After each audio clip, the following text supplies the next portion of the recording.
Wala nang puwang ang isang basahan sa isang palasyo Trinidad. Pirirmahan mo ang annulment papers na yan o titiyakin kung kahit anino ng batang iyan ay hindi mo masisilayan pagkalabas niya sa mundo. Ang boses ni Geronimo ay kasing lamig ng semento sa sahig ng Chonggom. Walang bakas ng pag-aalinlangan, walang bahid ng awa. Sa harap niya nakatayo ang lalaking 7 taon niyang minahal, ang lalaking pinagsilbihan niya nang higit pa sa kanyang sarili. Ngunit ngayon ang mga matang dati ay puno ng pangako, ay tila naging 2 pirasong yelo na nanunuot sa kanyang pagkatao. Sa tabi nito ay si Celestine, isang babaeng tila isang mamahaling porselana, sa ganda nakasuot ng sedang puti na walang bahid ng dumi kabaligtaran ng itsura ni Trinidad. Dahan-dahang itinaas ni Trinidad ang kanyang paningin. Ang kanyang mga kamay ay balot ng malapot na putik, may mga bahid ng tuyong dugo sa ilalim ng kanyang mga kuko mula sa mga sugat na natamo niya sa nagdaang 3 araw. 3 araw siyang hindi natulog. 3 araw niyang binuhat ang mabibigat na hurno ni Reserva, ang bawat hibla ng kanyang lakas, para lamang matapos ang mga obra para sa charity gala ng asawa. Ginawa niya ang lahat upang isalba ang reputasyon ng pamilya Kiritani na kabi-kabila ang kontrobersya. At heto ang kanyang gantimpala, isang pirasong papel na nagtatakwil sa kanya bilang asawa at bilang isang ina. Geronimo, 3 araw akong hindi natulog para sa event mo. Para sa pamilya niyo. Paos ang boses ni Trinidad, halos isang bulong na lamang dahil sa sobrang pagod at panunuyo ng lalamunan. Ramdam niya ang bigat ng 6 na buwang sanggol sa kanyang sinapupunan. Tila ba maging ang bata sa loob ay nararamdaman ang panginginig ng kanyang buong katawan. Ang bawat tibok ng kanyang puso ay tila isang mabigat na hampas ng martilyo sa kanyang dibdib. Family, oh please Trinidad, stop acting like a martyr. It's so cheap, singit ni Celestine, habang pinaglalaruan ang kanyang makinang na buhok at lalong kumapit sa braso ni Geronimo. You were just a temporary fix. Isang kagamitang tapos na ang silbi. You should be thankful na pinatira ka pa rito ng ganito katagal. Hindi nakasagot si Trinidad. Ang bawat salita ni Celestine ay tila isang matalim na aspile na itinutusok sa kanyang puso dahan-dahan ngunit malalim. Ngunit ang mas masakit ay ang biglang pagpasok ni Doña Amalia, ang matriarka ng mga Kiritani. Ang tunog ng kanyang baston sa sahig ay tila isang hatol ng kamatayan. Huwag mo nang pahabain pa ito, Trinidad. Isipin mo na lang na ito ang huling bayad mo sa utang na loob. Na tila kinalimutan mo na, wika ng matanda ang kanyang mga mata, ay nanunuot sa kailaliman ng pagkatao ni Trinidad. Iniligtas kita sa putikan, binigyan kita ng pangalan na kailanman ay hindi mo deserve. Ngayon ibalik mo sa amin ang dapat ay sa amin. Ang batang iyan, ang dugong Kiritani na dala mo, hindi siya maaaring lumaki sa piling ng isang inang walang pinag-aralan at mababa ang uri. Pagkapanganak mo, kukunin namin ang bata. Yun ang paraan para mabayaran mo ang lahat ng nagastos namin sa iyo. Nanigas ang buong mundo ni Trinidad. Ang kanyang mga daliri na kanina ay may hawak na basang luwad, ay dahan-dahang bumitaw, hinahayaang mahulog ang tinitingalang obra sa sahig. Walang ingay ang pagbagsak ng basang putik, ngunit sa pandinig ni Trinidad ito ay kasing lakas ng isang pagsabog. Ang lahat ng kanyang sakripisyo, ang lahat ng kanyang pagtitiis sa loob ng 7 taon ay tila naging isang malaking biro. Hindi siya sumigaw, hindi siya nagmura. Sa halip naramdaman niya ang isang kakaibang katahimikan na bumabalot sa kanyang pandama. Ang lalamunan niya ay tila barado ng tuyong lupa at ang kanyang paningin ay nagsimulang lumabo, hindi dahil sa luhang ayaw niyang ipakita, kundi dahil sa sobrang sakit na hindi na kayang iproseso ng kanyang isipan. Hinawakan niya ang kanyang tiyan, ang tanging kayamanan na natitira sa kanya at naramdaman ang marahas na sipa ng bata. Isang paalala na sa gitna ng kataksilang ito, may isang buhay na umaasa sa kanya. Bakit? Isang salita lang ang lumabas sa kanyang mga labi, ngunit puno ito ng pait na tila lason. Tiningnan niya si Geronimo naghahanap ng kahit katiting na anino ng lalaking nangako sa kanya ng habang buhay. Bakit kailangang pati ang anak ko, Geronimo? Wala na ba talagang natirang konsensya sa'yo? Dahil iyon ang tama, Trinidad. Sagot ni Geronimo, nang hindi man lamang kumukurap. Celestine will be a better mother. She has the background, the education, the status. At ikaw, ano ka ba? You're just a girl we picked up from the streets of Davao. Huwag mong ipilit ang sarili mo sa mundong hindi para sa'yo. Ang bawat kataga ay tila isang nhatdaw kamsuk na humihiwa sa kanyang natitirang dignidad. Mas masakit pa ito kaysa sa pagod ng kanyang katawan. Ang kanyang 7 taong katapatan ay itinapon na parang basura sa isang kumpas lamang ng kamay. Ang lalaking pinagkatiwalaan niya ng kanyang buhay ay ang siya ring lulunod sa kanya sa pinakamalalim na dagat ng pighati. Lumingon si Trinidad sa paligid ng Kungom, ang lugar na naging saksi ng kanyang bawat patak ng pawis. Ang bawat piraso ng galyon at florera rito ay may bahagi ng kanyang kaluluwa. Ngunit ngayon tila ang mga pader ay dahan-dahang gumuguho sa kanyang ulunan. Ang hangin ay naging mabigat, tila bawat hininga ay isang paghihirap. Dahan-dahan niyang kinuha ang panulat na inabot ni Doña Amalia. Ang kanyang kamay ay nanginginig, hindi dahil sa takot, kundi dahil sa isang klase ng pag-ibig na ngayon lamang namatay ng tuluyan. Habang ang dulo ng panulat ay sumasayad sa papel, tila bawat letra ng kanyang pangalan ay isang pagbaklas sa kanyang sariling pagkakakilanlan bilang asawa. Ngunit sa bawat guhit, may isang pangakong nabubuo sa kanyang puso, isang pangakong mas matibay pa sa anumang porselanang kanyang hinulma. Pagkatapos pumirma, tumayo siya nang tuwid sa kabila ng panghihina ng kanyang mga tuhod.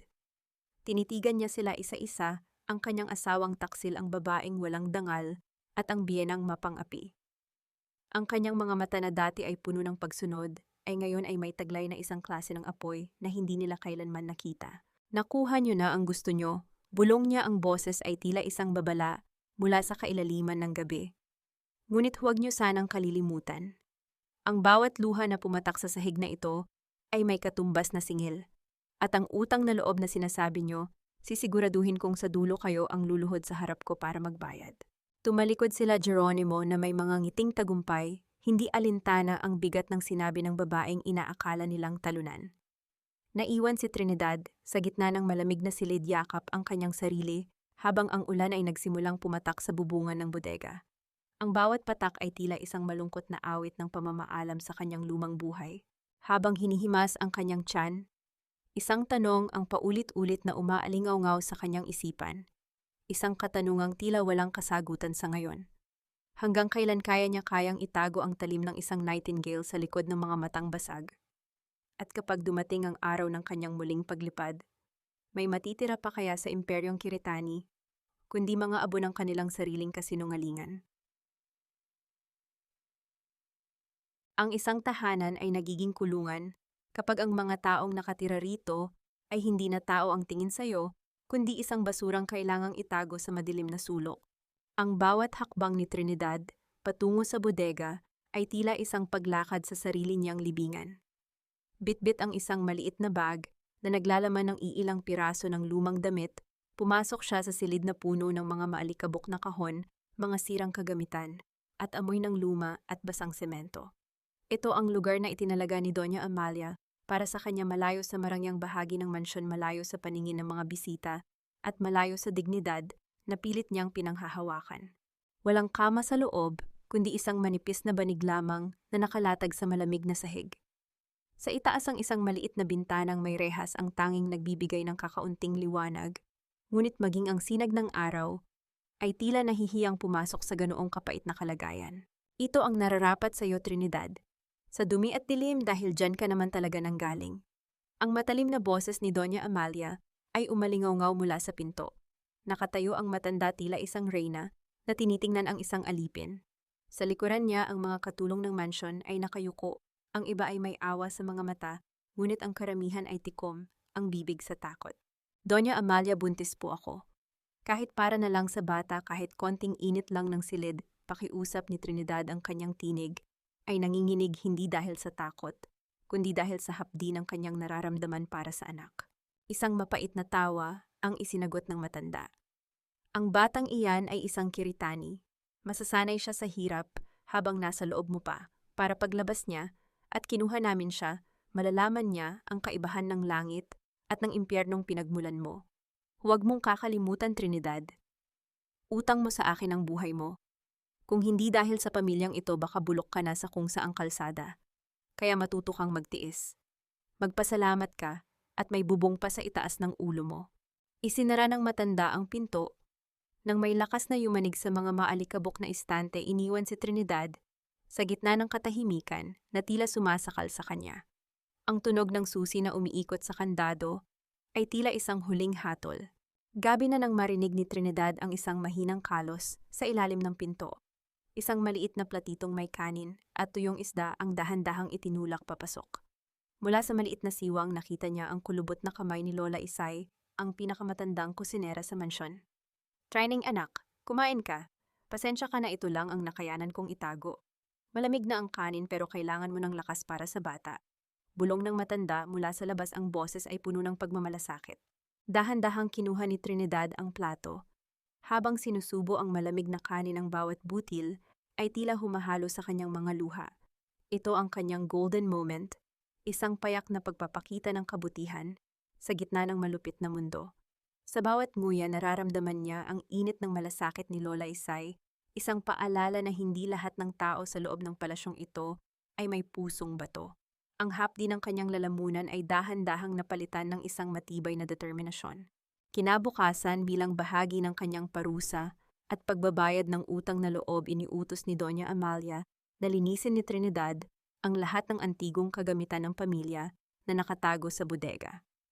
Isa na rito ang isang malaking kahon na gawa sa Nara kung saan nakalagay ang mga sagradong family heirloom ng mga Kiritani.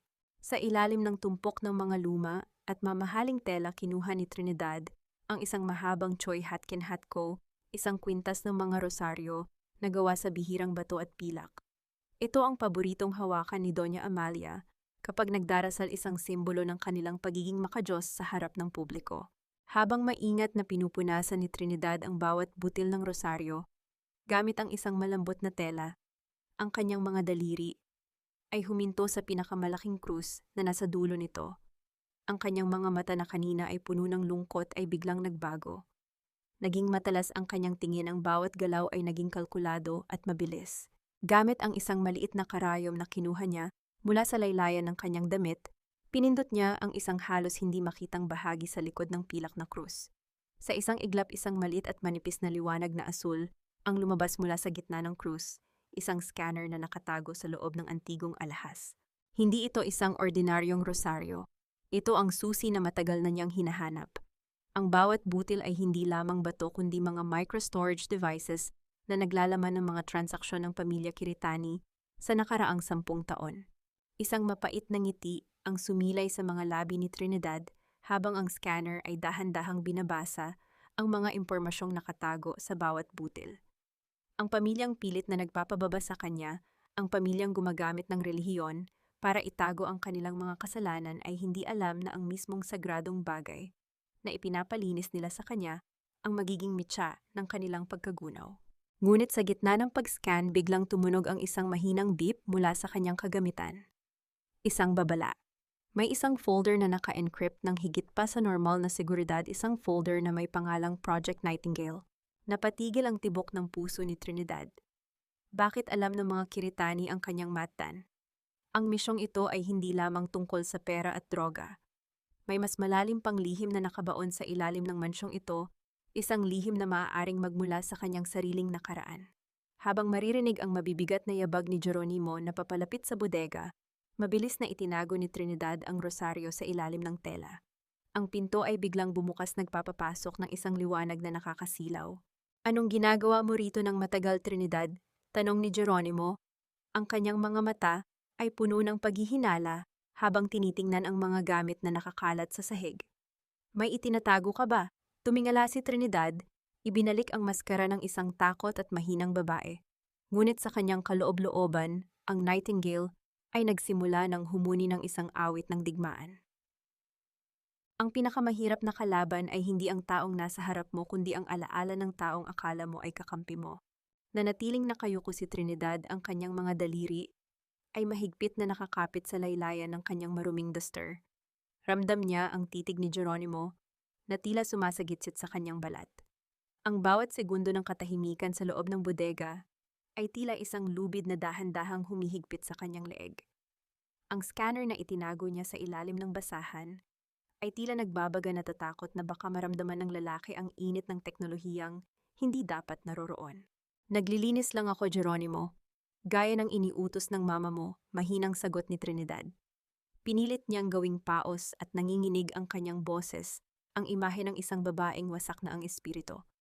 Wala akong itinatago kundi ang dumi ng pamilyang ito na pilit niyong ipinapalinis sa akin. Humakbang ng mas malapit si Geronimo.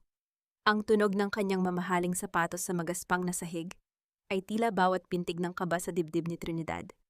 Huminto ang lalaki sa harap niya at gamit ang dulo ng kanyang sapatos marahas niyang pinalo ang kahon ng mga rosaryo na kalilinis lang ni Trinidad. Nagkalat ang mga butil sa sahig, lumilikha ng tunog ng mga bumabagsak na bato na tila ba ang mga dasal ni Trinidad ay itinatapon din sa kawalan. "Huwag mo akong daanin sa drama mo, Trinidad. Alam ko kung gaano ka katuso," ani Geronimo, habang dinadamba ang panga ni Trinidad at pinilit itong tumingala sa kanya. "You've been acting weird lately. Kung akala mo ay makakakuha ka ng simpatya sa akin dahil lang sa dinadala mo, nagkakamali ka. That child is a Kiritani and you're just the vessel. Pagkatapos nito, babalik ka sa kung saan ka nanggaling. In the shadows where you belong." Sa kabila ng sakit ng pagkakahawak sa kanyang mukha, tinitigan ni Trinidad si Geronimo. Sa loob-loob niya, ang Nightingale ay dahan-dahang gumigising. Gusto niyang gamitin ang kanyang mga kamay upang baliin ang bawat daliri ng lalaking ito upang ipakita sa kanya kung sino ang tunay na tuso. Ngunit ang misyon ang prioridad. Ang kaligtasan ng kanyang anak ang nakataya. Shadows, mapait na bulong ni Trinidad, isang luha ang pilit niyang pinatakas. "Shadows na nga ang buhay ko rito, Geronimo. Hindi mo na kailangang ipaalala pa." Binitiwan siya ni Geronimo nang may pandidiritila ba na dumihan ang kanyang mga kamay sa paghawak sa asawa. "Make sure everything is spotless by tomorrow. My guests for the pre-gala dinner will be touring the estate. Ayokong may makita silang basura sa kahit saang sulok, lalo na ikaw." Nang makaalis si Geronimo at muling tumunog ang paglock ng pinto, napasalampak si Trinidad sa sahig. Ang kanyang katawan ay nanginginig hindi dahil sa takot, kundi dahil sa matinding puot na pilit niyang sinusupil. Dahan-dahan niyang kinuha ang scanner mula sa ilalim ng basahan. Ang screen nito ay kumukurap pa rin sa folder na Project Nightingale. Ang kanyang isipan ay lumipad pabalik sa kanyang pagsasanay sa intelligence service. Sino sa loob ng ahensya ang nagkanulo sa kanya? Ang misyong ito ay dapat na isang lihim na operasyon upang pabagsakin ang pinakamalaking money laundering ring sa bansa. Ngunit bakit may file ang mga Kiritani tungkol sa kanya? O baka naman, ang pamilyang ito ay hindi lamang mga kriminal, kundi bahagi ng isang mas malaking organisasyon na mas malakas pa sa gobyerno. Dahan-dahan siyang tumayo at lumapit sa maliit na bintanang may rehas.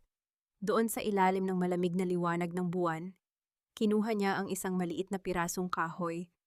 Mula sa kanyang bulsa, isang maliit na ibon na kanyang inukit noong mga unang buwan ng kanyang pananatili sa mansyon.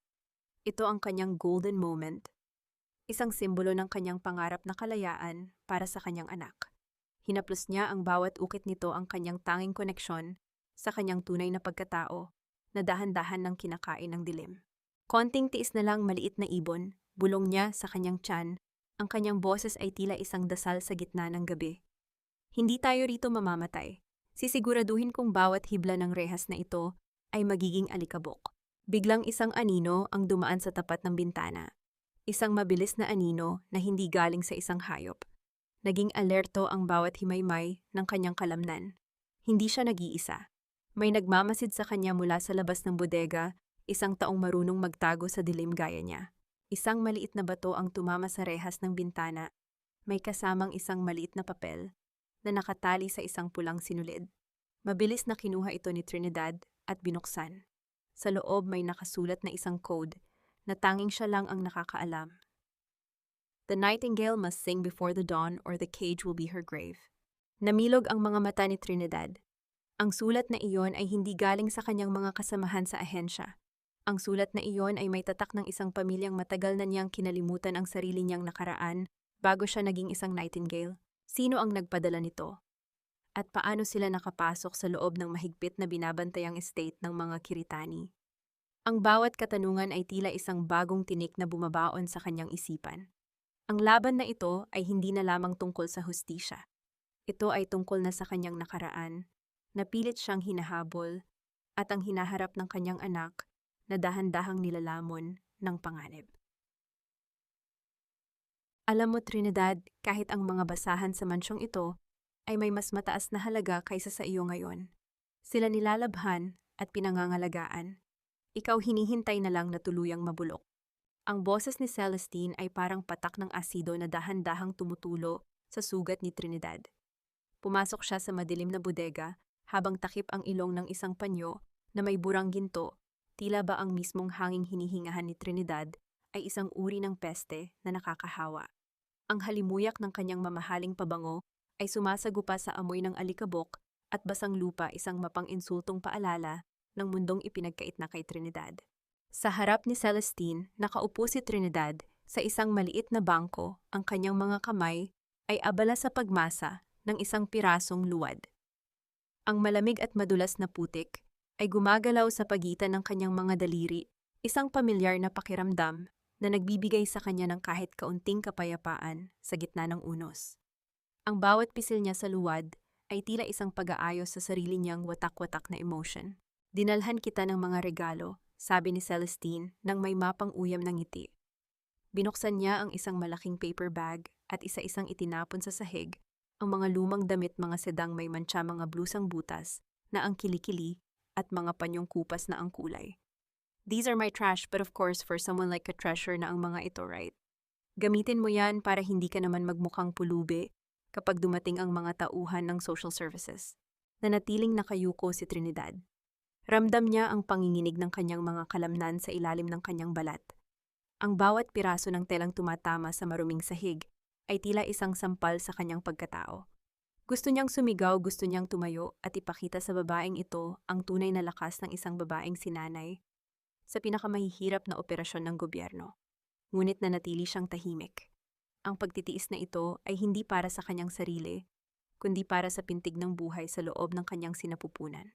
Why are you so quiet, Trinidad? Masyado ka na bang overwhelmed sa generosity ko? Muling asar ni Celestine habang sinusuri ang kanyang mga kuko. You know, Geronimo and I are already planning for the nursery. We'll paint it sky blue.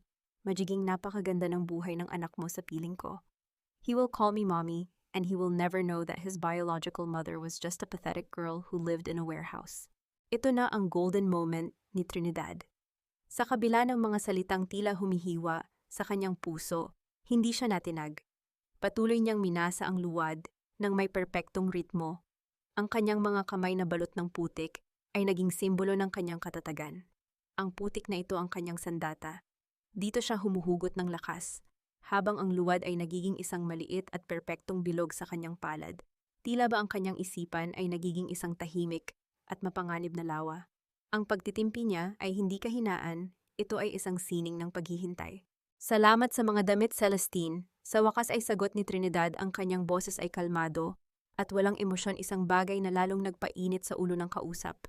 Sana ay maging kasing linis ng mga telang ito ang konsensya mo kapag dumating ang araw ng paniningil. Naningkit ang mga mata ni Celestine. Hindi niya inaasahan ang ganoong klaseng sagot. Inaasahan niyang makikita ang isang Trinidad na nagmamakaawa, umiiyak o kaya naman ay nagwawala. Ngunit ang makita ang isang babaeng tila walang pakialam sa kanyang presensya ay isang malaking insulto sa kanyang ego bilang bagong reyna ng mansyon. How dare you talk to me like that? Sigaw ni Celestine, ang kanyang pagiging sopistikada ay biglang naglaho at napalitan ng isang anyong palengkera. You are nothing but a surrogate for the Kiritani family. Isang gamit na pagkatapos pakinabangan ay itatapon sa kalsada. Huwag mong isiping may laban ka pa rito. Sa isang mabilis na galaw, itinaas ni Celestine ang kanyang kamay upang sampalin si Trinidad. Ang tunog ng mabilis na hangin sa pagindayog ng kanyang braso ay tila isang babala ng paparating na gulo. Ngunit bago pa man dumampi ang kanyang palad sa pisngi ni Trinidad, isang matigas at nangingitim sa putik na kamay ang humuli sa kanyang pulso. Ang pagkakahawak ni Trinidad ay hindi lamang mahigpit. Ito ay parang isang bakal na pait na nakabaon sa balat ni Celestine. Tumingala si Trinidad at sa unang pagkakataon, nakita ni Celestine ang tunay na nightingale, ang mga mata na hindi na puno ng luha, kundi ng isang madilim at malamig na awtoridad na tila kayang pumatay sa isang sulyap lamang. Ang takot ay dahan-dahang gumapang sa gulugod ni Celestine nang maramdaman niya ang lakas na hindi dapat taglay ng isang mahinang buntis. Huwag mong susubukan ang pasensya ko, Celestine. Bulong ni Trinidad, ang boses ay tila isang kumpas ng kamay ng kamatayan. Dahil sa oras na mapuno ang basong ito, sisiguraduhin kong ikaw ang unang malulunod. Binitiwan ni Trinidad ang kamay ni Celestine nang may puwersa na nagdulot sa huli na mawalan ng balanse at mapasandal sa mga maalikabok na kahon. Naiwan si Celestine na hinihingal ang kanyang pulso ay may mapulang bakas ng mga daliri ni Trinidad. Nagtatatakbong lumabas si Celestine nang bodega ang tunog ng kanyang mga takong ay mabilis at hindi na pantay habang ang takot ay nananatili sa kanyang mga mata. Naiwan si Trinidad, sa gitna ng dilim muling kinuha ang kanyang piraso ng luwad, ngunit sa pagkakataong ito hindi na bilog ang hinuhulma niya, kundi ang anyo ng isang ibong handa nang lumipad at mandagit. Habang ang katahimikan ay muling bumabalot sa bodega, isang tanong ang nananatili sa hangin. Kung ang isang hamak na luwad ay kayang maging matigas na bato pagkatapos ng apoy, ano pa kaya ang isang inang pinanday ng kataksilan at pait? At sino ang susunod na makakaramdam ng higpit ng mga kamay na dati ay marunong lamang maglingkod, ngunit ngayon ay natututo ng sumakal at contentat? Ang pinakamasakit na kataksilan ay hindi iyong nagmumula sa iyong kaaway, kundi ang bawat lihim na itinago sa iyo ng taong hiningan mo ng proteksyon. Sa loob ng madilim at mapunong bodega, ang tanging liwanag na makikita ay ang mahinang asul na sinag mula sa maliit na screening scanner na nakatago sa ilalim ng mga lumang tela. Ang katahimikan ng gabi ay tila isang mabigat na kumot na bumabalot kay Trinidad, ngunit sa loob ng kanyang isipan, may isang malakas na bagyong nagngangalit. Ang bawat numero at pangalan na lumalabas sa screen ay tila mga piraso ng isang madilim na puzzle na dahan-dahang nabubuo. Ang Kiritani Foundation na ipinagmamalaki ni Geronimo at Doña Amalia bilang simbolo ng kanilang pagtulong sa kapwa ay isa pa lang malaking ilusyon. Sa bawat pisong donasyon para sa mga ulila, may katumbas itong libu-libong dolyar na dumadaloy patungo sa mga lihim na account sa Switzerland. At ang mga perang ito ay hindi galing sa legal na negosyo, ito ay mga blood money mula sa mga transaksyon ng illegal na droga na dumarating sa mga pantalan ng Davao at Batangas.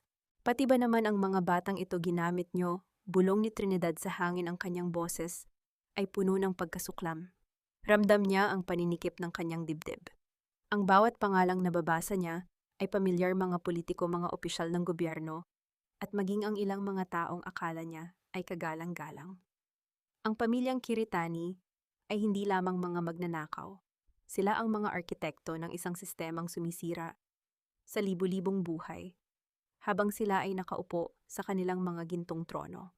Habang naghihintay na matapos ang pag-download ng mga dokumento, nakuha ng isang bagay ang atensyon ni Trinidad sa ilalim ng isang tumpok ng mga lumang dyaryo. Dahan-dahan niya itong hinila. Isang basag na frame ng larawan. Ito ang kanilang wedding photo ni Geronimo, ang araw na akala niya ay simula ng kanyang pangarap. Ito ang kanyang golden moment. Ang kanyang mga daliri na puno pa rin ng mga bakas ng tuyong luwad ay dahan-dahang dumaan sa mukha ni Geronimo sa larawan. Naalala niya ang init ng kamay nito noong gabing iyon, ang mga pangakong ibinulong sa kanyang tenga, at ang titig na tila ba siya ang pinakaimportanteng babae sa mundo. Sa isang iglap, tila bumalik ang sakit ng pag-ibig na dahan-dahang pinapatay ng katotohanan. Ngunit sa pagkakataong ito, hindi siya umiyak. Ang kanyang mga mata ay nanatiling tuyo at malamig. Hinawakan niya ang basag na salamin hanggang sa mabaon, ang isang maliit na talim nito sa kanyang daliri, hinahayaang ang bawat patak ng dugo ay maging paalala ng bawat kasinungalingang pinaniwalaan niya. Ang pag-ibig ay isang kahinaan na hindi ko na muling kayang ibigay, sabi niya sa kanyang sarili. Ang kanyang boses ay tila isang sumpa. Binitiwan niya ang larawan at hinayaan itong mahulog pabalik sa alikabok. Ang babaeng nasa larawan na nakasuot ng puting belo ay matagal na ring namatay kasama ng kanyang tiwala. Biglang ang katahimikan ng gabi ay binalot ng tunog ng mga yabag, mabigat at mabilis. Papalapit sa pinto ng bodega. Mabilis na pinatay ni Trinidad ang scanner at itinago ito sa loob ng isang butas sa dingding na tinakpan niya ng isang luma at kalawanging lata. Isinuot niya ang kanyang maskara ng panghihina, humiga sa manipis na banig, at binalot ang sarili ng isang lumang kumot. Pinilit niyang pakalmahin ang kanyang paghinga habang maririnig ang kumakalansing na mga susi sa labas. Bumukas ang pinto nang may marahas na puwersa, nagpapasok ng liwanag mula sa flashlight na tumama ng direkta sa mga mata ni Trinidad. Napapikit siya at nagkunwaring nagising mula sa malalim na tulog. Trinidad, bumangon ka riyan. Ang galit na boses ni Geronimo ay yumanig sa loob ng maliit na espasyo. Hindi siya nag-iisa. Nasa likuran niya ang dalawa sa kanyang mga tauhan na may hawak na mga kagamitan sa pagkakarpintero. Geronimo, anong oras na, bakit gising pa kayo? Mahinang tanong ni Trinidad, pilit na pinapaos ang boses habang dahan-dahang bumabangon at hawak ang kanyang tiyan. Hindi siya sinagot ni Geronimo.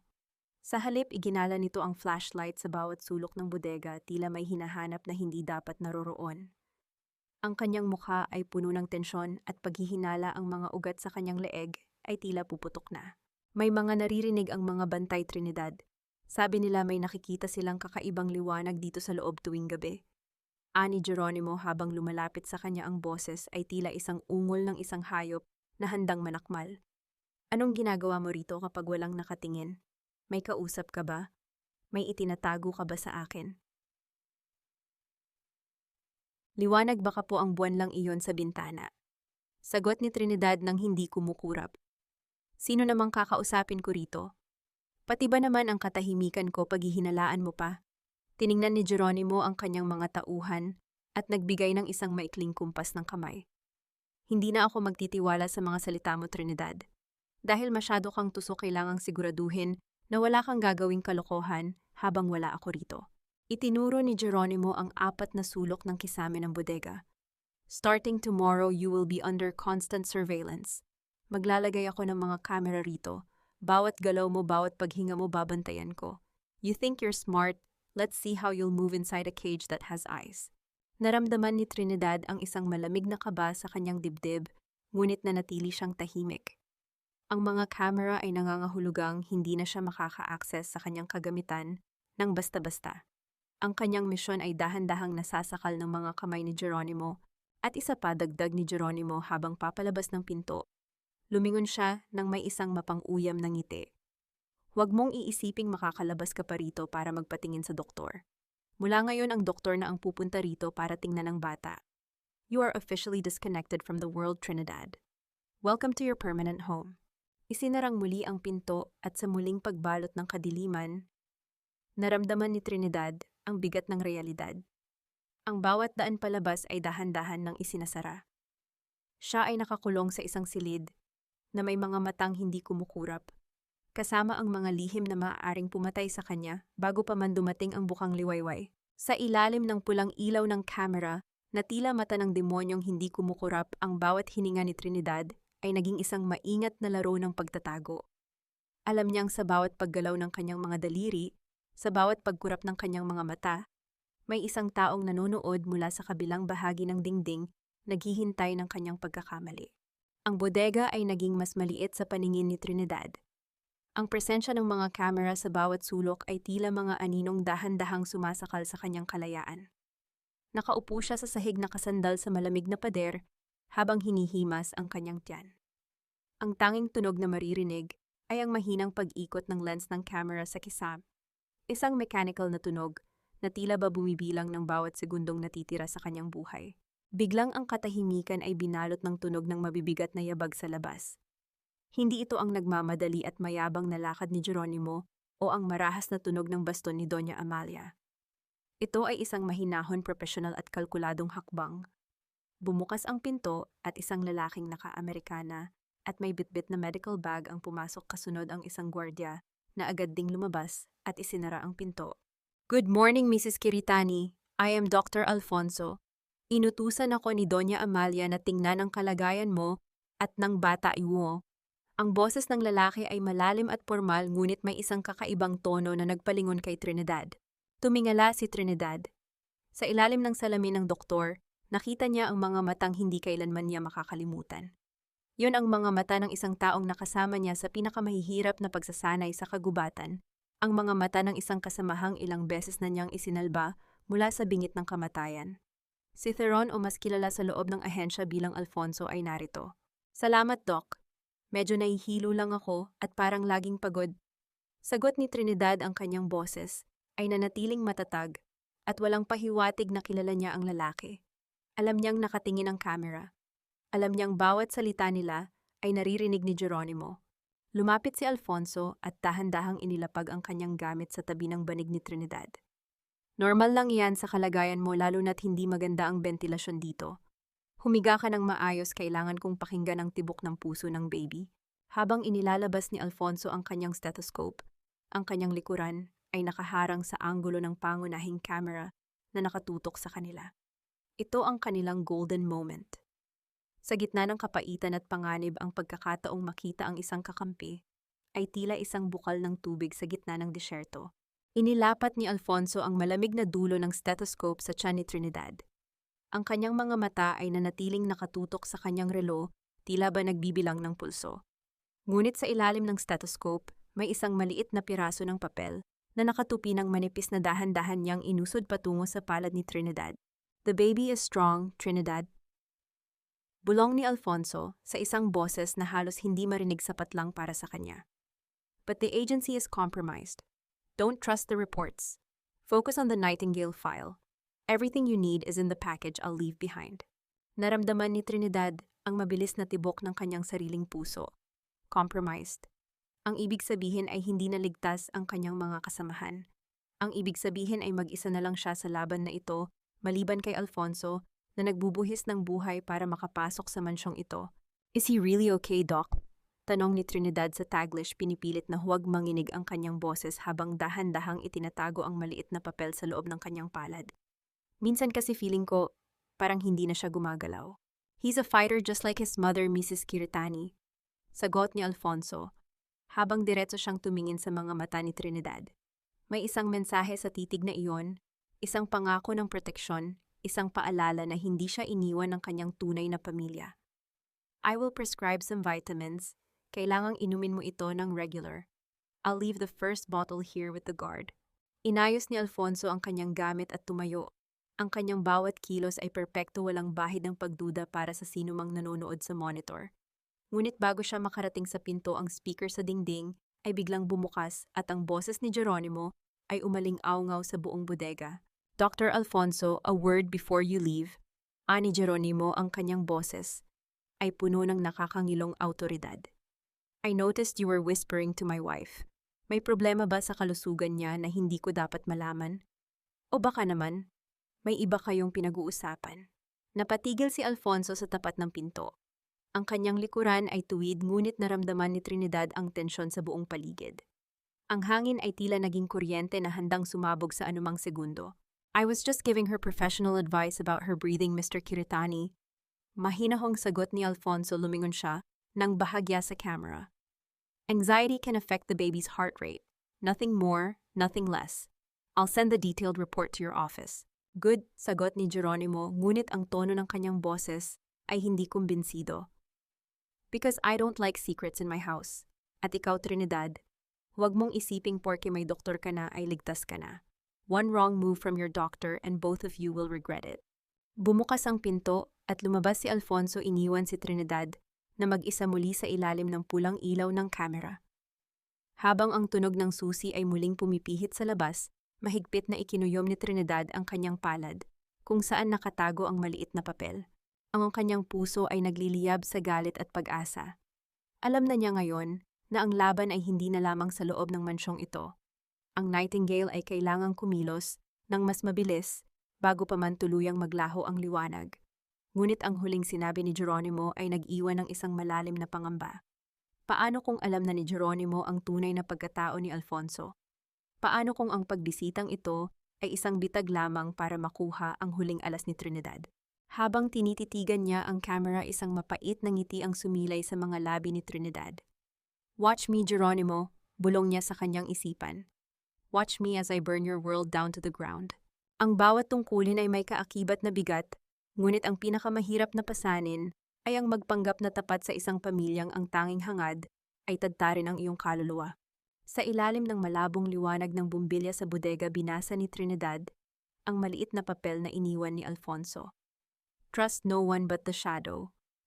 Ang bawat letra ay tila humahapdi sa kanyang mga mata. Sa kabila ng panganib, kailangan niyang kumilos. Ngunit paano kung ang bawat kurap niya ay nakatala sa monitor ni Geronimo? Ang katahimikan ng bodega ay binasag ng marahas na pagbukas ng pinto. Hindi ito ang gwardya. Si Doña Amalia ang pumasok na kasuot ng itim na sedang, tila ba nagluluksa, kahit na ang kanyang mukha ay puno ng mapang-aping awtoridad. Sa likuran niya ay dalawang katulong na may dalang planggana ng mainit na tubig at isang mamahaling puting belo. Tumayo ka riyan, Trinidad, utos ng matanda. Ang tunog ng kanyang baston sa semento ay tila isang ritmo ng parusa. Ngayon ang anibersaryo ng pundasyon ng pamilya Kiritani. Magkakaroon ng isang pribadong dasal sa kapilya ng mansyon. Hindi maaaring makita ng mga piling bisita na ang asawa ni Geronimo ay nagmumukhang basahan. Doña Amalia, hindi ko po kayang tumayo ng matagal. Masakit po ang aking balakang. Mahinang pakiusap ni Trinidad habang hawak ang kanyang tiyan. Ang pagod sa kanyang katawan ay totoo, ngunit ang takot sa kanyang isipan ay mas matindi. Ang ilabas siya sa bodegang ito ay maaring isang pagkakataon o isang mas malalim na bitag.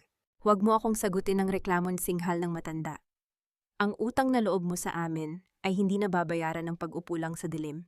Isuot mo ang bilong yan, takpan mo ang iyong mukha ng kabanalan kahit na alam nating lahat kung gaano kakadumi sa loob. Ito ang golden moment ni Trinidad. Habang dahan-dahang ipinapatong ng mga katulong ang mainit na bimpo sa kanyang mukha upang linisin ang uling at dumi na ramdaman ni Trinidad, ang init na nanunuot sa kanyang balat. Sa kabila ng puot, hinayaan niyang daluyong ang pakiramdam ng pag-aalaga, kahit na alam niyang ito ay para lamang sa palabas. Habang pinupunasan ang kanyang mga kamay na puno ng kalyo, tinitigan niya ang sarili sa maliit na salaming dala ng katulong. Ang babaeng nakikita niya ay hindi na ang Nightingale na matapang at mabilis. Siya ay isang sugatang ina na nakabalot sa puting tela ng pagkukunwari.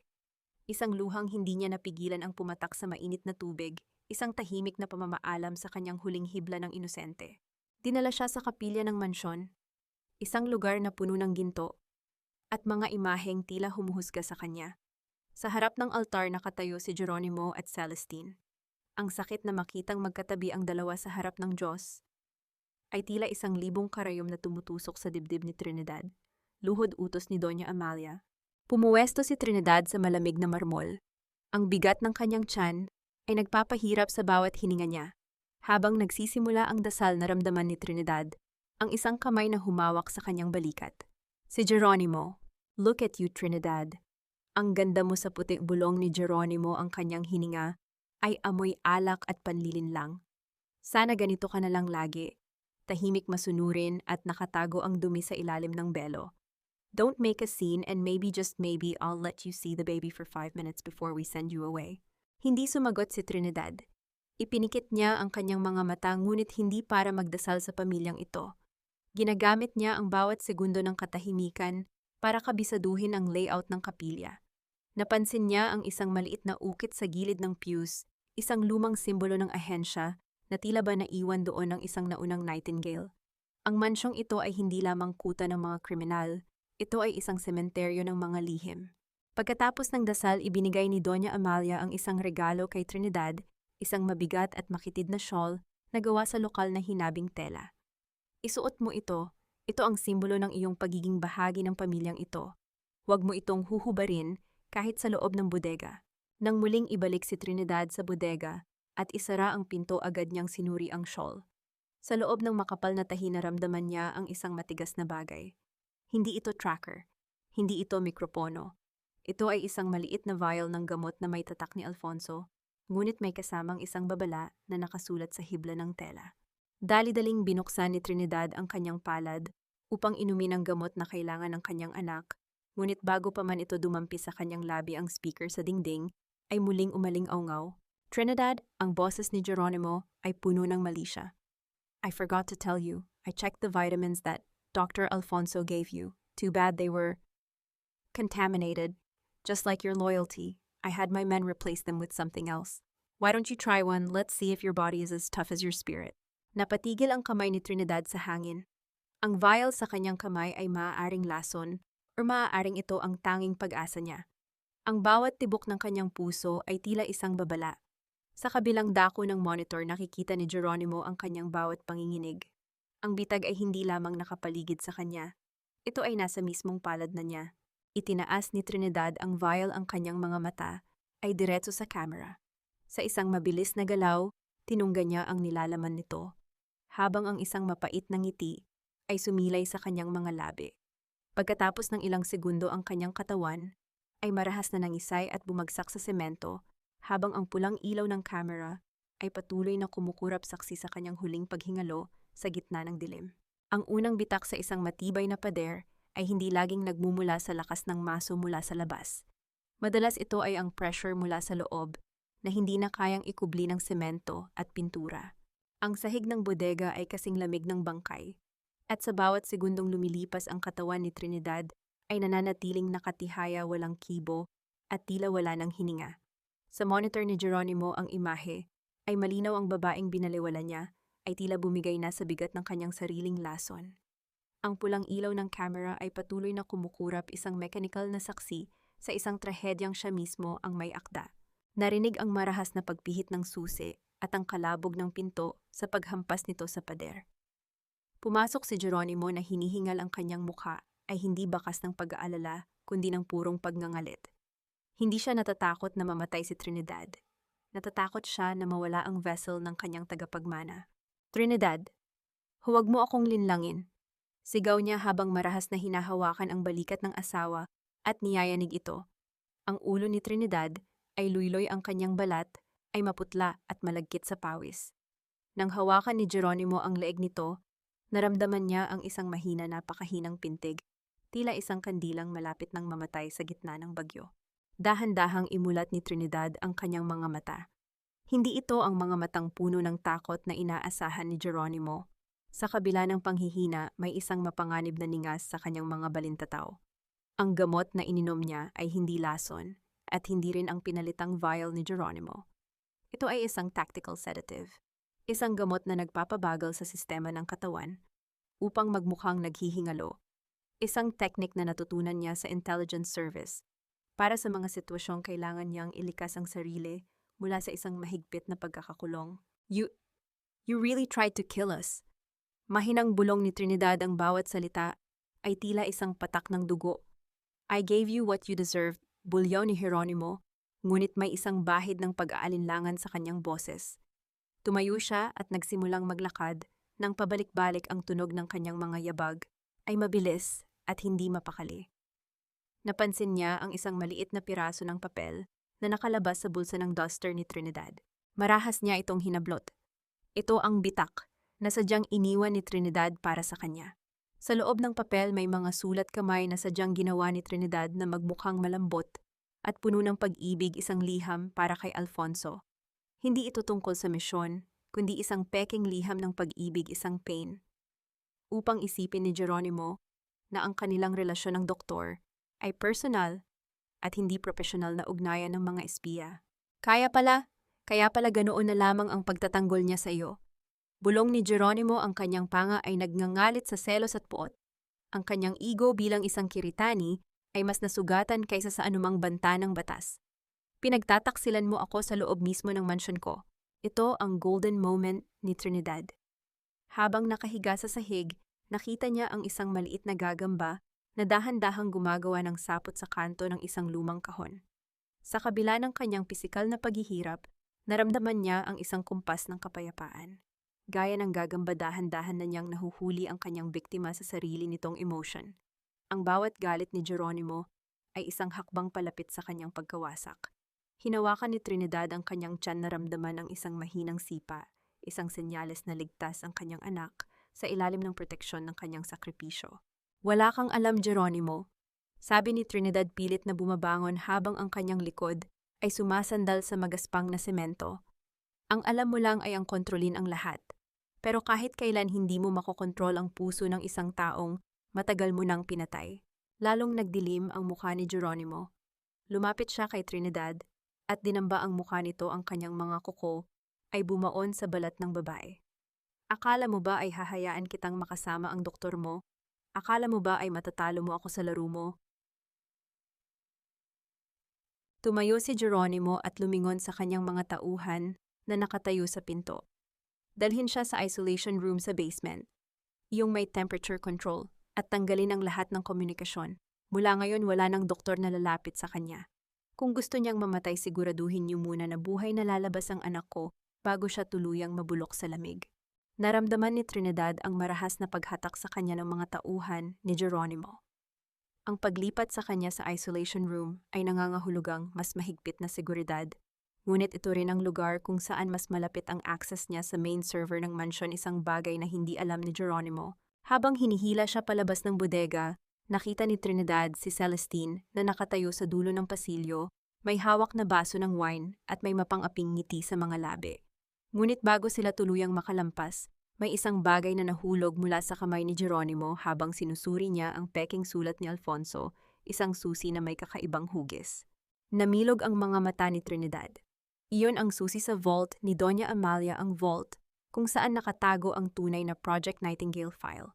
Ang bitak sa pader ng mga Kiritani ay lumalaki na at ang kailangan na lang ni Trinidad ay ang tamang sandali para tuluyang itong pabagsakin. Habang ipinapasok si Trinidad sa madilim at napakalamig na isolation room, narinig niya ang huling utos ni Geronimo sa kanyang tauhan. Tawagan ang mga tao sa Switzerland. Sabihin niyo ituloy ang procedure sa linggo. Hindi na natin kailangang hintayin ang 9 na buwan. Kunin ang bata at itapon ang ina sa dagat. Ang pinto ng isolation room ay sumara ng may tunog ng mabigat na bakal. Iniwan si Trinidad sa gitna ng kadiliman na dahan-dahang nagyayelo. Ang oras niya ay nauubos na. Hindi lamang ang kanyang kalayaan ang nakataya kundi ang mismong buhay ng kanyang anak sa darating na linggo. Mamatay ka man sa Ginoo Trinidad, sisiguraduhin kong ang anak ko ay lilitaw na mainit at buhay. Ang katawan mo ay isang sisidlan na lamang na wala nang pakinabang pagkatapos ng linggong ito.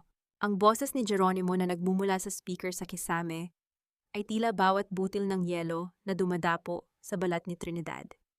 Sa loob ng isolation room, ang hangin ay hindi lamang malamig, ito ay nanunuot. Tila mga maliliit na karayom na pilit pumapasok sa kanyang mga pori. Ang bawat hininga niya ay lumalabas bilang isang manipis na usok. Sa harap ng kanyang mukha, isang paalala na ang kanyang sariling init ay dahan-dahang ninanakaw ng silid na ito. Naka-double lock ang pintong bakal, at ang tanging liwanag ay ang asul na ilaw mula sa temperature control panel sa labas ng makapal na salamin. Nakayakap si Trinidad sa kanyang sarili, ang kanyang mga braso ay nanginginig ng marahas, ngunit ang kanyang mga kamay ay nananatiling nakapatong sa kanyang tiyan. Ang kanyang mga daliri ay halos wala ng pakiramdam, ngunit pilit niyang hinahanap ang bawat pintig, ang bawat sipa ng kanyang anak. Kaya natin ito, anak. Huwag kang susuko sa lamig. Bulong ni Trinidad, ang kanyang mga labi ay nangingitim na sa ginaw. Ito ang kanyang golden moment. Sa gitna ng nagyayalong kadiliman, naramdaman niya ang isang malakas na sipa. Mula sa loob, isang marahas at buhay na sipa, na tila nagsasabing hindi rin ito susuko. Isang mapait na ngiti ang sumilay sa mga labi ni Trinidad. Ang kanyang anak ay hindi lamang isang Kiritani, ito ay anak ng isang Nightingale. Ang init ng dugong nananalaytay sa kanilang dalawa, ang tanging apoy na natitira sa gitna ng impyernong yelo na ito. Isinandal niya ang kanyang noo sa malamig na pader, at sa halip na umiyak, sinimulan niyang awitin ang isang lumang hele sa kanyang isipan, isang himig na nagbibigay sa kanya ng lakas upang manatiling gising. Ngunit ang oras ay hindi niya kakampi. Alam niyang ang linggo na sinasabi ni Geronimo ay 3 araw na lamang mula ngayon. Ang sapilitang pagpapaanak sa 6 na buwang sanggol ay isang sentensya ng kamatayan para sa kanya at isang malaking panganib para sa bata. Kailangan niyang makalabas. Kailangan niyang makuha ang susi na nakita niyang nahulog mula kay Geronimo. Dahan-dahang gumapang si Trinidad patungo sa sulok ng silid kung saan dumadaloy ang mga kable ng kuryente patungo sa main server ng mansyon. Bilang isang elite agent, alam niya ang layout ng mga isolation rooms na madalas gamitin ng mga makapangyarihang pamilya para sa kanilang mga lihim. Ang bawat isolation room ay may ventilation bypass sa ilalim ng sahig para sa maintenance. Gamit ang dulo ng kanyang maliit na hair clip na itinago niya sa loob ng kanyang damit, dahan-dahan niyang kinalikot ang screw ng isang maliit na bakal na takip sa sahig. Ang tunog ng bakal na kumakaskas sa kapwa bakal ay tila isang nakakangilong awit sa kanyang pandinig. Bawat huni nito ay kailangang tapatan ng ingay ng air conditioning unit upang hindi mapansin ng mga gwardya sa labas. Pagkatapos ng ilang minutong pakikipagbuno sa ginaw at sa matigas na bakal, nabuksan niya ang takip. Sa ilalim nito ay ang mga fiber optic cables na nagkokonekta sa buong seguridad ng mansyon. Ngunit bago pa man siya makakilos ang ilaw sa loob ng silid, ay biglang namatay. Ang kadiliman ay naging ganap. Ang tanging maririnig ay ang mahinang ugong ng makina at ang sarili niyang mabilis na paghinga. Biglang isang mahinang kalos. Ang narinig niya mula sa kabilang panig ng pader, hindi mula sa pinto, kundi mula sa ventilation shaft. Nightingale, Nightingale, naririnig mo ba ako? Isang pamilyar na bulong. Si Alfonso. Alfonso, paano ka nakabalik? Mahinang sagot ni Trinidad, ang kanyang boses ay nanginginig sa ginaw at kulat. Hindi ako umalis. Nagtatago ako sa service tunnels. Makinig ka ng mabuti, Trinidad. Ang mga tao sa Switzerland ay hindi lamang mga banker. Sila ay bahagi ng The Syndicate. Ang anak mo ang gagamitin nila para makuha ang biological codes na nakatago sa DNA mo. Hindi ka nila papatayin agad, kukunin nila ang lahat sa'yo. Namilog ang mga mata ni Trinidad sa dilim. Biological codes. Kaya ba pilit siyang kinuha ni Geronimo 7 taon na ang nakalilipas? Hindi dahil sa pag-ibig, kundi dahil sa kung anong daladala niya sa kanyang dugo. Alfonso ang susi. Ang susi sa vault ni Amalia. Kailangan ko iyon, sabi ni Trinidad. Nasa akin na, pero may mas malaking problema tayo. Celestine is not just a mistress. She is the handler from the syndicate. Siya ang tunay na nagpapatakbo sa pamilyang ito. At ngayon naghahanda na sila para sa procedure bukas ng gabi. Inagahan nila ang schedule dahil sa hinala ni Geronimo. Naramdaman ni Trinidad ang isang matinding takot na hindi niya kailanman naramdaman sa anumang misyon. Bukas ng gabi, wala na siyang 3 araw, mayroon na lamang siyang ilang oras. Biglang ang pinto ng isolation room ay bumukas ng marahas. Hindi ito si Geronimo. Nakatayo sa pintuan si Celestine, may hawak na isang mahabang hiringgilya na may lamang itim na likido. Sa likuran niya, 2 lalaking nakasuot ng surgical masks ang pumasok na may dalang stretcher. Wake up, Nightingale. Ani Celestine, nang may isang ngiting demonyo. Nagbago ang plano. Gusto ng mga kliyente namin na makita ang bata bago sumikat ang araw. At ikaw, magpapaalam ka na sa mundong ito ng mas maaga kaysa sa inaasahan mo. Ang mga lalaki ay lumapit kay Trinidad upang hawakan siya, habang ang itim na likido sa heringgilya ni Celestine ay dahan-dahang itinutulak pa itaas, handa nang iturok sa kanyang huling hibla ng buhay. Ang bawat sugat ay may hangganan at ang bawat pasensya ay may dulo. Kapag ang isang Nightingale ay pinutulan ng pakpak, hindi siya hihinto sa pag-awit. Matututo siyang lumaban gamit ang kanyang mga kuko hanggang sa dumanak ang huling patak ng lason ng kanyang mga kaaway. Sa loob ng isolation room, ang amoy ng gamot at ang lamig ng bakal ay tila naging hudyat ng isang mabilis na kamatayan. Habang papalapit ang hiringgilya ni Celestine, ang asul na likido sa loob nito ay kumikinang sa ilalim ng malamig na ilaw. Tila ba ito ang huling bituin na makikita ni Trinidad bago ang walang hanggang dilim? Don't worry, Trinidad. I'll make sure the baby is safe. He's too valuable to die with you. Bulong ni Celestine, ang kanyang boses ay puno ng mapagkunwaring habag. Ngunit sa sandaling dumampi ang dulo ng karayom sa balat ng braso ni Trinidad, ang lahat ay tila huminto. Ang katawan ni Trinidad na kanina ay nanginginig sa ginaw at panghihina, ay biglang nanigas na parang bakal. Sa isang iglap na hindi kayang sundan ng mga mata ng isang ordinaryong tao, ang kanyang kamay ay kumapit sa pulso ni Celestine. Ang tunog ng mga buto sa pulso ni Celestine, na tila dahan-dahang naglalangit-ngit sa ilalim ng higpit ng pagkakahawak ni Trinidad, ay ang tanging ingay na bumasag sa katahimikan. Namilog ang mga mata ni Celestine sa gulat. Ang babaeng inaakala nilang naghihingalo ay may lakas na tila nagmumula sa kailaliman ng impyerno. I told you, Celestine. Huwag mong susubukan ang pasensya ko.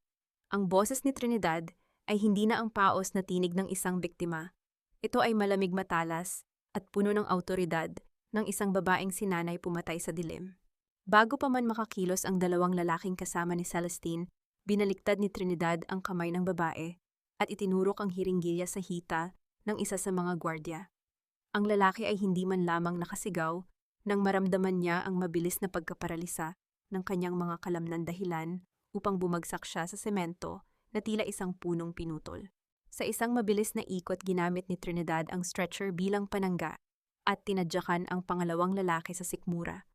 Ang hanging lumabas sa baga ng lalaki ay tila isang huling hininga bago ito tumama sa pader at mawalan ng malay. Naiwan si Celestine, nakasandal sa malamig na pader hinihingal at hindi makapaniwala. Ang kanyang perpektong ayos ay nagulo at ang takot sa kanyang mga mata ay hindi na maikakaila. "So sino ka ba talaga?" Nauutal na tanong ni Celestine habang dahan-dahang umaatras. Ito ang golden moment ni Trinidad. Dahan-dahan siyang tumayo, inayos ang kanyang maruming duster at hinaplos ang kanyang tiyan.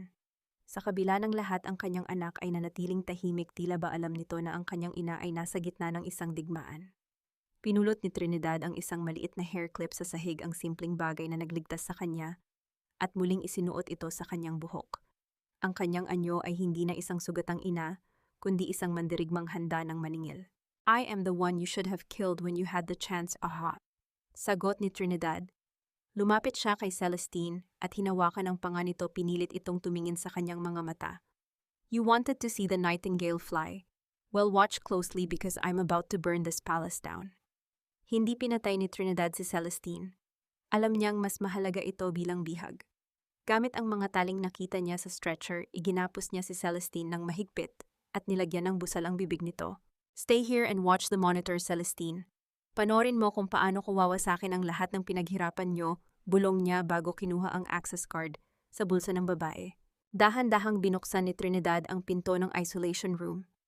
Sa labas, ang pasilyo ng basement ay madilim, ngunit ang mahinang tunog ng classical na musika mula sa itaas ay nagsimula ng umalingaw-ngaw. Ang gala ay nagsisimula na. Ang pamilya Kiritani ay naghahanda na para sa kanilang pinakamalaking tagumpay, hindi alam na ang kanilang pinakamalaking pagkakamali ay malaya na. Habang naglalakad si Trinidad sa madilim na tunnel patungo sa main vault, naramdaman niya ang isang panginginig sa kanyang sinapupunan. Isang sipa. Hindi ito sipa ng sakit kundi ng pag-asa. "Konting tiis na lang, anak," bulong niya sa dilim. "Paglabas natin dito, ang tanging maririnig mo ay ang hampas ng alon sa Palawan, hindi ang tunog ng mga kadena."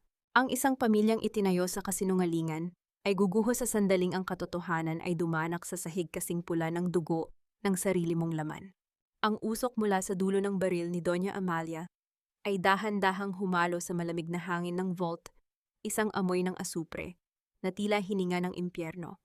Sa sahig, si Geronimo ay nanginginig, ang kanyang mga kamay ay nakakapit sa kanyang dibdib, habang ang kulay rosas na seda ng kanyang mamahaling tuxedo ay dahan-dahang nilalamon ng isang madilim at malapot na mantsa. Ang bawat paghinga niya ay may kasamang tunog ng hangin na pilit lumalabas sa butas ng kanyang baga, isang mahapdi at gurgling na tunog na tila ba ang kanyang buhay ay dahan-dahan ng inagnas. "Geronimo," ang sigaw ni Trinidad ay hindi lumabas sa kanyang lalamunan. Ito ay nanatiling isang suffocating na bara sa kanyang dibdib. Sa kabila ng lahat ng sakit, sa kabila ng bawat latay ng kataksilan, ang makitang binaril ng sariling ina, ang lalaking minahal niya ay isang uri ng pighati na hindi kayang iproseso ng kanyang isipan. He was weak, Trinidad. Just like his father, ani Doña Amalia, ang boses ay kasing tigas ng pader ng vault. Ang kanyang mukha ay walang bakas ng pagsisisi, kundi isang klase ng baliw na determinasyon. Inuna niya ang konsensya kaysa sa legacy ng mga Kiritani. Isang Kiritani na hindi kayang pumatay para sa pamilya ay hindi karapat-dapat dalhin ang pangalang ito. Mula sa itaas, maririnig ang mahinang tunog ng palakpakan at masayang tawanan ng mga bisita sa gala. Ang kumpas ng orchestra ay umaabot hanggang sa kailaliman ng basement, isang masakit na kabalintunaan sa eksenang nasa harap ni Trinidad. Sa itaas, ipinagdiriwang ang karangalan at kabutihan ng pamilya. Sa ibaba, ang tunay na demonyo ay dahan-dahan ng kumikitil ng buhay. Ito ang golden moment ni Trinidad. Dahan-dahan siyang lumuhod sa tabi ni Geronimo, hindi alintana ang baril na nakatutok sa kanya. Ang kanyang mga kamay na kanina ay nakahandang pumatay ay dahan-dahang humawak sa mukha ng asawa. Ang bawat daliri niya ay naramdaman ang lamig na dahan-dahang bumabalot sa balat ni Geronimo. Sa sandaling iyon, nakita niya sa mga mata ng lalaki ang isang bagay na matagal na niyang hinahanap, ang tunay na pagsisisi. Isang luhang humalo sa dugo ang pumatak mula sa mata ni Geronimo, isang huling mensahe ng pag-ibig na huli na para sa mundong ito. Sa gitna ng trahedya, naramdaman ni Trinidad ang isang matinding katahimikan. Ang kanyang galit ay naging isang malamig at purong layunin. You are a monster, Amalia, bulong ni Trinidad. Hindi siya tumitingin sa matanda. You didn't just kill your son. You killed the only thing that made you human. Don't preach to me, you pathetic girl. Singhal ni Amalia habang iniaangat ang baril sa noo ni Trinidad. Ngayon, ibigay mo sa akin ang access key sa server o susunod ka sa kanya. At huwag kang mag-alala. Ang batang iyan ilalabas ko sa tiyan mo sa ayaw at sa gusto mo. Naramdaman ni Trinidad ang marahas na sipa ng kanyang anak. Sa loob-loob niya, tila ba nagising ang bawat selula ng kanyang pagkatao bilang isang nightingale. Alam niyang ang camera sa loob ng vault ay nakalink sa main server ng gala sa itaas. Ang bawat salita ni Amalia, ang bawat patak ng dugo ni Geronimo ay recorded. Ang kailangan na lang niya ay ang i-trigger ang live broadcast command na itinuro sa kanya ni Alfonso. The access key, mapait na ngiti ang sumilay sa mga labi ni Trinidad. It's not a code, Amalia. It's my voice. Sa isang mabilis na galaw, bago pa man makakalabit ng mitsa si Amalia, sumigaw si Trinidad ng isang command phrase sa wikang hindi pamilyar sa matanda. Nightingale Echo Final Revelation, Execute. Biglang ang lahat ng screen sa loob ng mansion maging ang dambuhalang LED wall sa ballroom kung saan nagtitipon ang mga elite ng Pilipinas ay biglang nag-flicker. Ang masayang musika ay naputol at napalitan ng isang nakakangilong feedback. Ang mukha ni Doña Amalia na may hawak na baril at nakaturo sa sugatang si Trinidad at sa naghihingalong si Geronimo ay bumulaga sa harap ng lahat. Ang audio ay kasing linaw ng kristal ang pag-amin ni Amalia sa pagpatay sa sariling asawa noon, ang operasyon ng syndicate at ang kanyang planong pagkitil sa buhay ni Trinidad. Anong ginawa mo? Gulat na tanong ni Amalia habang nanlalaki ang mga mata sa monitor na nasa loob din ng vault. Nakita niya ang sarili niya ang kanyang krimen na pinapanood ng buong bansa sa live broadcast. I didn't just sing, Amalia's bulong ni Trinidad habang dahan-dahang tumatayo ang kanyang anyo ay tila isang anghel ng kamatayan sa ilalim ng asul na liwanag ng vault. I let the whole world hear your true voice. Narinig ang tunog ng mga sirena sa malayo, papalapit ng mabilis sa mansyon. Ngunit sa loob ng vault, si Amalia ay nagsimulang tumawa ng malakas, isang tawang puno ng kabaliwan. Itinutok niya ang baril sa terminal ng server, handang sirain ang lahat ng ebidensya. Isang putok muli ang umalingaw-ngaw sa loob ng vault, ngunit sa pagkakataong ito, ang bala ay hindi tumama sa server. Ang pinto ng vault ay marahas na bumukas, at isang grupo ng mga lalaking nakasuot ng itim at tactical gear ang pumasok. Ngunit hindi sila mga pulis. Sila ang mga cleaners ng syndicate na ipinadala ni Celestine mula sa control room. Kill everyone. Ang boses ni Celestine ay narinig sa intercom. Leave no witnesses. Burn the vault. Ang isa sa mga cleaners ay naglabas ng isang incendiary grenade. Habang ang apoy ay nagsisimulang sumiklab sa paligid ng mga dokumento, hinila ni Trinidad ang katawan ni Geronimo patungo sa sulok habang ang mga bala ay nagsimulang magpaulan sa loob ng maliit na espasyo. Ang Nightingale ay nakulong sa isang nagbabagang impyerno kasama ang kanyang naghihingalong asawa at ang kanyang di pa isinisilang na anak. Pagdating niya sa tapat ng main vault ni Doña Amalia na patigil si Trinidad, ang pinto ay nakabukas na ng bahagya. Sa loob nakita niya ang anino ng isang tao na may hawak na baril nakaturo sa mga dokumentong naglalaman ng Project Nightingale. Ang taong iyon ay lumingon at sa ilalim ng liwanag ng vault, nakilala ni Trinidad ang mukha na hinding-hindi niya inaasahan. Geronimo, bulong ni Trinidad, ang kanyang puso ay tila tumigil sa pagtibok. Lumingon si Geronimo, ang kanyang mga mata ay puno ng luha at pagkalito. Trinidad, I'm sorry, I didn't know they were going to do this to you. Ngunit bago pa man makalapit si Trinidad, isang putok ang umalingaw-ngaw mula sa likuran ni Geronimo at ang lalaki ay dahan-dahang bumagsak sa sahig habang si Doña Amalia ay nakatayo sa anino, may hawak na isang maliit na pistola at may mukhang kasing tigas ng bato. Sa dulo ng lahat, ang tanging matitira ay ang abo ng mga pangarap na sinunog ng sarili nating mga kamay at ang hapdi ng pagsisising wala ng lunas. Ang alingasaw ng nasusunog na papel at ang makapigil hiningang usok ay dahan-dahang lumalamon sa kailaliman ng vault. Ang bawat hininga ni Trinidad ay tila isang paglunok ng nagbabagang uling, ngunit sa kabila ng hapdi sa kanyang baga, ang kanyang mga kamay ay nananatiling nakayakap sa duguang katawan ni Geronimo. Sa labas ng makapal na pinto ng vault, maririnig ang sunod-sunod na dagundong ng mga bala na tumatama sa bakal, isang marahas na ritmo ng kamatayan na hatid ng mga cleaners ng syndicate. Geronimo, huwag kang pipikit. Please stay with me. Bulong ni Trinidad, ang kanyang mga luha ay pumapatak sa maputlang pisngi ng asawa. Ito ang golden moment sa gitna ng impyerno. Hinawakan ni Geronimo ang kamay ni Trinidad, ang kanyang mga daliri ay nanginginig at puno ng dugo, ngunit ang pagkakahawak niya ay may taglay na pagsusumamo. Sa sandaling iyon, hindi sila ang magkaaway, hindi sila ang taksil at ang biktima. Sila ay dalawang kaluluwang naliligaw sa gitna ng pagkagunaw ng kanilang mundo. Isang mahinang sipa mula sa sinapupunan ni Trinidad ang tila tumagos sa palad ni Geronimo. Isang mapait na ngiti ang sumilay sa mga labi ng lalaki, isang pagkilala sa buhay na hindi na niya masisilayan. Trinidad, isalba mo ang anak natin. Hirap na sabi ni Geronimo, ang bawat salita ay may kasamang dugo. I was a coward. I let them turn me into a monster. But you are the nightingale. Lumipad ka na, malayo sa amin. Hindi kita iiwan dito. Sigaw ni Trinidad sa Taglish habang pilit niyang hinihila ang lalaki patungo sa likod ng isang makapal na cabinet na gawa sa bakal. Wala na tayong oras. Ang bulyaw ni Doña Amalia mula sa kabilang sulok ng vault. Ang matanda ay tila nawala na sa katinuan. Pilit niyang isinisilid ang mga bundle ng pera sa kanyang bag habang ang apoy ay dahan-dahang lumalapit sa kanyang laylayan. Ang pera ko, ang legacy ng mga Kiritani, hindi ito pwedeng mawala. Sa itaas sa ballroom ng mansyon, ang katahimikan ay kasing bigat ng semento. Ang mga kagalang-galang na bisita, mga senador, mga negosyante, at mga socialite ay nakatitig sa malalaking screen na may matinding kilabot. Nakita nila ang lahat. Ang pagbaril ni Amalia sa sariling anak, ang pagpasok ng mga armadong lalaki, at ang mukha ni Trinidad na puno ng dumi at dugo, ngunit may taglay na dangal. Ang hiya na kinatatakutan ng mga Kiritani ay hindi lamang dumating, ito ay sumabog sa harap ng buong bansa. This is impossible.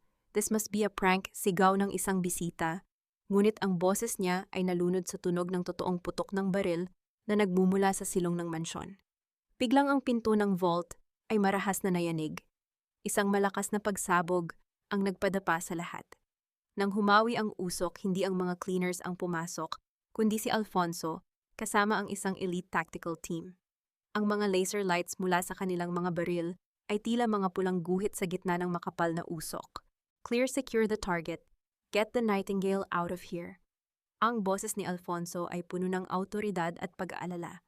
Agad na lumapit si Alfonso kay Trinidad. Trinidad, kailangan na nating umalis. The whole basement is rigged with explosives. 5 minutes sasabog na ang mansyong ito. Tulungan mo si Geronimo, Alfonso, please. Pagmamakaawa ni Trinidad habang pilit na tumatayo, hawak ang kanyang tiyan na tila bumibigat sa bawat segundo. Tiningnan ni Alfonso ang kalagayan ni Geronimo. Umiling siya ng bahagya, isang tingin na alam ni Trinidad ang ibig sabihin. Ang tama sa dibdib ni Geronimo ay direkta sa puso. Ang lalaki ay nabubuhay na lamang sa hiram na sandali. Go, Trinidad. Go, bulong ni Geronimo, habang ang kanyang mga mata ay dahan-dahan ng tumitirik. Binitiwan niya ang kamay ni Trinidad, isang huling sakripisyo, upang hindi na siya maging pabigat sa pagtakas nito. No, Geronimo, ang huling hiyaw ni Trinidad, bago siya binuhat ni Alfonso, at ng isa pang sundalo. Sa kabilang panig, si Doña Amalia ay pilit na hinahablot ng mga pulis, ngunit ang matanda ay nagpupumiglas, pilit na bumabalik sa nagbabagang vault para sa kanyang pera. Bitawan niyo, ako ang pera ko, ang pamilya ko. Ang kanyang mga hiyaw ay tila aswang na nalulunod sa apoy. Habang inilalabas si Trinidad sa mansyon, maririnig ang sunod-sunod na pagsabog mula sa silong. Ang marangyang palasyo ng mga Kiritani, ang simbolo ng kanilang kapangyarihan at kasinungalingan, ay dahan-dahang lumalamon sa sarili nito. Ang mga pader na gawa sa imported na marmol ay nagbibitak-bitak, ang mga chandelier na kristal ay nagbabagsakan at nagiging libu-libong piraso ng bubog sa sahig. Nang makalabas sila sa hardin, bumagsak si Trinidad sa damuhan. Lumingon siya at nakita ang mansyon na nilalamon ng dambuhalang apoy. Ang liwanag ng sunog ay nagbigay ng kulay kahel sa madilim na langit ng Maynila. Ang imperyong itinayo sa dugo at luha ay naglaho sa loob lamang ng isang gabi. Safe ka na, Trinidad. Tapos na ang misyon si Ani Alfonso habang tinatakpan siya ng isang thermal blanket. Tumingala si Trinidad sa langit. Ang ulan ay nagsimulang pumatak malamig at malinis. Tila ba pilit na hinuhugasan ang dumi at dugo sa kanyang balat. Ngunit sa kanyang puso, may isang malalim na sugat na alam niyang hindi kailanman ganap na hihilom. Hindi pa tapos Alfonso's bulong ni Trinidad habang hinahaplos ang kanyang tiyan. Nagsisimula pa lang ang buhay namin. Ang buhay na walang anino ng mga Kiritani. Ngunit sa gitna ng katahimikan isang tanong ang nanatili sa isipan ni Trinidad habang pinapanood ang mga ambulansya at police car na nagkakagulo sa paligid. Nasaan si Celestine? Hindi niya nakita ang babae sa gitna ng bakbakan sa basement. At ang Project Nightingale file, nakuha ba talaga nila ang lahat o may isang piraso ng katotohanan na naiwan sa loob ng nagbabagang guho? Walang lihim na hindi nabubunyag at walang kasalanang hindi naniningil sa tamang panahon. Ang karangalang itinayo sa ibabaw ng mga bangkay ay kasing rupok ng abong tinatangay ng hangin. Ang puting kisame ng ospital ang unang tumambad sa paningin ni Trinidad. Ang amoy ng antiseptic at ang ritmikong tunog ng monitor na tila bawat tibok ng pusong nagpapatuloy sa gitna ng katahimikan ang nagpabalik sa kanyang diwa. Hindi na siya nakakulong sa madilim at malamig na bodega. Wala na ang amoy ng usok at sunog. Ngunit sa bawat paghinga niya, nararamdaman niya ang isang matinding bigat sa kanyang dibdib, isang puwang na iniwan ng isang lalaking nahanap ang kanyang sarili sa huling sandali ng kanyang buhay. Gising ka na pala, Nightingale. Ang malumanay na boses ni Alfonso, ang bumasag sa kanyang pagmumuni-muni. Nakaupo ang kanyang kasamahan sa tabi ng kama. May hawak na dyaryo. Alfonso, ang baby tiyang unang tanong ni Trinidad ang kanyang kamay, ay agad na dumaan sa kanyang tiyan. Safe ang baby, Trinidad. Stable ka na rin. Sabi ng Dr. Milagro raw na hindi ka nakunan sa tindi ng stress at trauma na dinanas mo. Sagot ni Alfonso may bahid ng ginhawa sa kanyang mga mata. You're a fighter. Pareho kayo ng anak mo. Dahan-dahang kinuha ni Trinidad ang dyaryong hawak ni Alfonso. Ang front page ay puno ng mga larawan ng nagbabagang mansyon ng mga Kiritani. Ang headline ay kasing talas ng isang hatol, Kiritani Empire Crumbles Charity Foundation, exposed as front for global syndicate. May larawan din doon ni Doña Amalia, nakapuso ang mga kamay, at tinatakpan ang mukha ng isang kulay ubing shawl habang isinasakay sa police car. Ang mukha ng matanda na dati ay puno ng yabag, ay ngayon ay puno ng hiya, ang matinding kahihiyang pilit niyang tinakasan sa buong buhay niya. Lahat sila arestado ng patuloy ni Alfonso. Ang mga bank accounts sa Switzerland ay na-freeze na ng international police. Ang mga asset ng pamilya ay isusubasta para ibayad sa mga biktima ng kanilang operasyon. Justice is finally served, Trinidad. Ito ang golden moment ni Trinidad.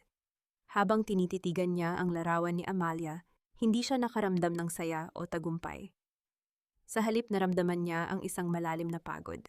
Naalala niya ang bawat silya sa mansyong iyon, ang bawat basong kristal na kailangan niyang pakintabin at ang bawat salitang mapait na kailangan niyang lunukin. Ang hustisya ay dumating ngunit may kasama itong mapait na presyo. Hinaplos niya ang kanyang tiyan at sa kanyang isipan, tila narinig niya ang huling bulong ni Geronimo, lumipad ka na, malayo sa amin. Si Geronimo, nasaan siya? Mahinang tanong ni Trinidad. Natahimik si Alfonso, ang kanyang paningin ay bumaba sa sahig. Wala na siya, Trinidad. Hindi na siya umabot sa ospital. He's already at the morgue. Pinatutulungan na ng ahensya ang kanyang interment. Pumikit ng mahigpit si Trinidad. Isang luhang kanina pa niya pinipigilan, ang dahan-dahang gumapang sa kanyang pisngi. Kahit gaano kasakit ang ginawa ni Geronimo, ang huling imahe nito ang duguan, nitong kamay na nakahawak sa kanya, at ang pagsisisi sa kanyang mga mata, ang mananatili sa kanyang alaala. Namatay ang lalaking naging anino ng kanyang buhay upang bigyang daan ang liwanag ng kanyang hinaharap. But we have a problem, Trinidad, seryosong dagdag ni Alfonso habang iniaabot ang isang tablet. Celestine, she vanished.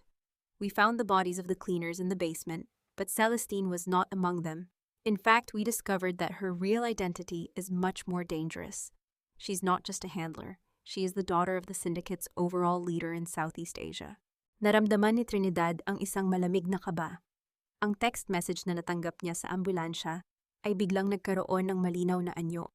Si Celestine ay hindi titigil hanggat hindi niya nakukuha ang biological codes na pinaniniwalaan nilang nasa dugo ni Trinidad at ng kanyang anak. Nightingale, kailangan mong magtago. Ang ahensya ay maglalagay sa iyo sa witness protection, pero alam natin pareho na hindi sapat yon kung ang syndicate ang kalaban, ani Alfonso. Tumingin si Trinidad sa bintana ng ospital. Ang araw ay dahan-dahang sumisikat, nagbibigay ng liwanag sa madilim na abot-tanaw ng lungsod. Ang kanyang misyon bilang isang espiya ay tapos na, ngunit ang kanyang misyon bilang isang ina ay nagsisimula pa lamang. Hindi ako magtatago sa witness protection, Alfonso. Matigas na sabi ni Trinidad, ang kanyang mga mata ay naging matalas muli. I will go where they least expect me. Somewhere quiet, somewhere far from the greed and the blood. Sa Palawan, tanong ni Alfonso. Sa Palawan, na sagot ni Trinidad. Doon ko bubuin ang buhay na ipinangako ko sa anak ko. At kung susunod si Celestine, sisiguraduhin kong ang puting buhangin ng Palawan ang huling bagay na makikita niya. Dahan-dahang bumangon si Trinidad, kahit na ang bawat galaw niya ay may kasamang hapdi mula sa kanyang mga sugat. Inayos niya ang kanyang sarili, tinalikuran ang kama ng ospital at ang lahat ng pait ng nakaraan. Ang hustisya ng Nightingale ay hindi lamang tungkol sa pagpapakulong sa mga masasama. Ito ay tungkol sa pagbawi sa sariling kaluluwa na matagal nang ninakaw ng iba. Habang naglalakad siya palabas ng kwarto, may isang huling sulyap siyang ibinigay sa diaryong nasa sahig. Ang Imperyong Kiritani ay abo na at sa gitna ng mga guhong iyon, isang bagong buhay ang handa ng sumibol. Sa isang malayong mansyon sa isang hindi kilalang isla, nakatayo si Celestine sa harap ng isang dambuhalang screen. Pinapanood niya ang footage ng pagtakas ni Trinidad sa mansyon. Sa kanyang kamay ay hawak niya ang isang maliit na vial na naglalaman ng dugo ni Trinidad na nakuha mula sa isolation room. Enjoy your freedom for now, Trinidad, bulong ni Celestine habang isang mapanganib na ngiti ang sumilay sa kanyang mga labi. Because very soon the Nightingale will find out that Palawan is not a sanctuary. It's a trap I specially designed for you and your child. Habang isinasakay si Trinidad sa ambulansya, isang pamilyar na tunog ang narinig niya mula sa kanyang bulsa. Ang kanyang burner phone na matagal nang hindi gumagana ay biglang umilaw. Isang text message mula sa isang hindi kilalang numero ang lumitaw. The bird has left the cage, but the forest is still full of hunters. See you in Palawan, Nightingale. Ang panginginig ni Trinidad ay hindi na dahil sa lamig. Ang laban ay hindi pa natatapos. Ang mga kaaway ay nagpapalit lamang ng anyo. Ang pinakamabigat na salita na maaaring bitawan ng isang tao ay hindi ang pag-amin ng kasalanan, kundi ang paalam sa isang taong wala ng kakayahang sumagot. Ang hangin sa loob ng punerarya ay may dalang amoy ng mga bulaklak na dahan-dahang nalalanta at ang malamig na halumigmig ng kamatayan. Nakatayo si Trinidad sa harap ng isang simpleng kabaong na gawa sa puting kahoy.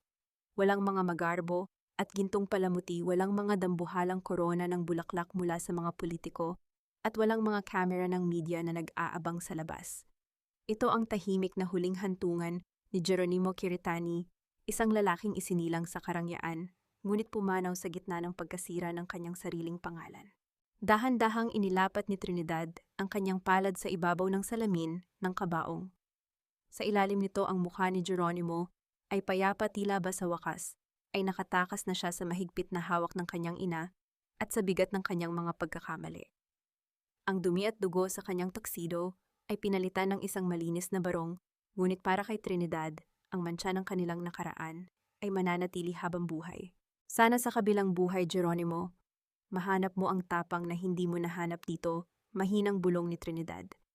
Ang kanyang boses ay nanginginig, hindi dahil sa galit, kundi dahil sa isang klase ng habag na siya lamang ang makakapagbigay. Pinatatawad na kita. Hindi para sa iyo kundi para sa anak natin. Para hindi niya dalhin ang bigat ng puot mo paglaki niya. Ito ang kanyang golden moment. Kinuha ni Trinidad mula sa kanyang bulsa ang kanyang wedding ring, ang gintong bilog, na dati ay sumisimbolo ng kanyang pag-asa, ngunit naging kadena ng kanyang paghihirap. Dahan-dahan niya itong inilagay sa ibabaw ng kabaong. Sa isang iglap, tila ba may isang mabigat na pasanin ang dahan-dahang naalis sa kanyang mga balikat. Ang pagbitiw sa singsing na iyon ay ang kanyang opisyal na pag-alis sa pagiging isang Kiritani. Hindi na siya ang asawang taksil o ang manugang na alipin. Siya na muli si Trinidad, ang Nightingale, na handa ng lumipad patungo sa sariling langit. Pagkatapos ng libing pinuntahan ni Trinidad ang huling taong kailangan niyang harapin bago ang kanyang pag-alis, si Doña Amalia. Ang bisita sa loob ng maximum security prison ay puno ng nakabibinging katahimikan. Sa likod ng makapal na salamin nakaupo si Doña Amalia. Ang kanyang dating maayos na buhok ay ngayon ay magulo at may mga puting hibla na ang kanyang mga mata ay nanlalalim at tila nakatingin sa kawalan. Wala na ang kanyang mga mamahaling alhas. Wala na ang kanyang awtoridad. Ang natira na lamang ay isang matandang babaeng kinakain ng sarili niyang hiya. Nandito ka ba para pagtawanan ako? Ang boses ni Amalia ay naging pause at mahina. Tila ba ang bawat salita ay isang paghihirap? Nandito ako para sabihing tapos na, Amalia. Sagot ni Trinidad, ang kanyang boses ay kalmado at puno ng kapayapaan. Wala na ang imperyo mo, wala na ang anak mo, at wala na rin ang kapangyarihang ginamit mo para apakan ang ibang tao. Hindi pa tapos, biglang sigaw ni Amalia habang ang kanyang mga kamay ay marahas na humampas sa salamin. Ang dugo ng mga Kiritani ay hindi mawawala. Ang batang iyan, kukunin siya ni Celestine, hindi ka makakatakas. Tumingin si Trinidad ng diretso sa mga mata ng matanda, isang tingin na puno ng determinasyon. Ang batang ito ay hindi isang Kiritani sa paraang iniisip mo. Lalaki siya na may dangal dahil ituturo ko sa kanya ang lahat ng bagay na kinalimutan niyo. At tungkol kay Celestine, huwag kang mag-alala. Handa na ako sa kanya. Tumayo si Trinidad at tumalikod, hindi na nilingon ang mga hiyaw ng pagmumura ni Amalia na dahan-dahang naglaho sa loob ng malamig na pasilyo ng kulungan. Sa labas ng bilangguan, naghihintay si Alfonso. May dala siyang isang maliit na bag at ang mga bagong dokumento para sa paglalakbay ni Trinidad. Everything is set, Trinidad. May bangka nang naghihintay sa iyo sa Batangas Pier na magdadala sa iyo ng direkta sa Palawan, ani Alfonso. Lola Isay is already there waiting in the small house we prepared. She'll help you through the rest of your pregnancy. Salamat, Alfonso. Sa lahat, sabi ni Trinidad, habang mahigpit na niyakap ang kanyang kaibigan. Mag-iingat ka rito. Ang syndicate ay hindi titigil hanggat hindi nila nabubura ang lahat ng bakas. Ako ang dapat magsabi niyan sa iyo, sagot ni Alfonso ng may ngiti. Keep your eyes open, Nightingale. Palawan is beautiful, but remember the most dangerous predators are those that hide in paradise. Habang naglalakad si Trinidad patungo sa sasakyan, naramdaman niya ang malamig na simoy ng hangin na nagmumula sa dagat. Ang bawat hakbang niya ay tila isang paglayo sa dilim ng Maynila. Sa kanyang isipan nakikita na niya ang mga puting buhangin, ang malinaw na asul na tubig, at ang payapang buhay na naghihintay sa kanila ng kanyang anak. Ngunit sa loob ng kanyang bag, ang Project Nightingale file na naisalba ni Alfonso mula sa vault ay tila bumibigat. Hindi pa niya ito binubuksan ng buo. Alam niyang may isa pang katotohanang nakatago roon, isang katotohanang tungkol sa kanyang sariling ina na namatay noong siya ay bata pa, at kung paanong ang pamilya Kiritani ay matagal na palang may kinalaman sa kanyang buhay, bago pa man siya naging espiya. Habang umaandar ang sasakyan, binuksan ni Trinidad ang huling pahina ng file.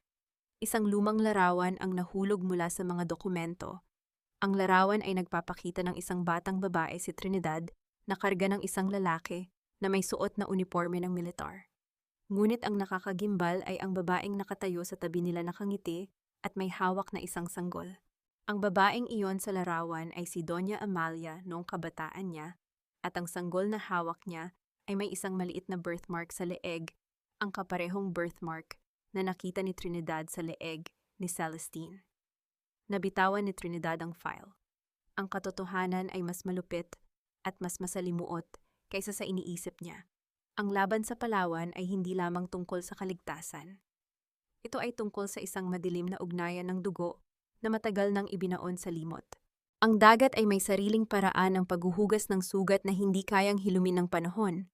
Sa bawat hampas ng alon sa pampang, tila ba dahan-dahang tinatangay ng tubig alat ang pait ng nakaraang pilit nating ibinabaon sa limot.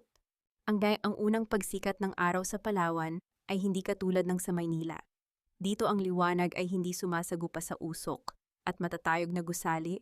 Sa halip ito ay dahan-dahang gumagapang sa ibabaw ng malinaw na asul na dagat, nagbibigay ng kulay ginto sa bawat butil ng puting buhangin. Sa isang maliit na bahay na gawa sa kawayan at nipa nakatayo si Trinidad sa beranda, hawak ang isang tasa ng mainit na tsaa.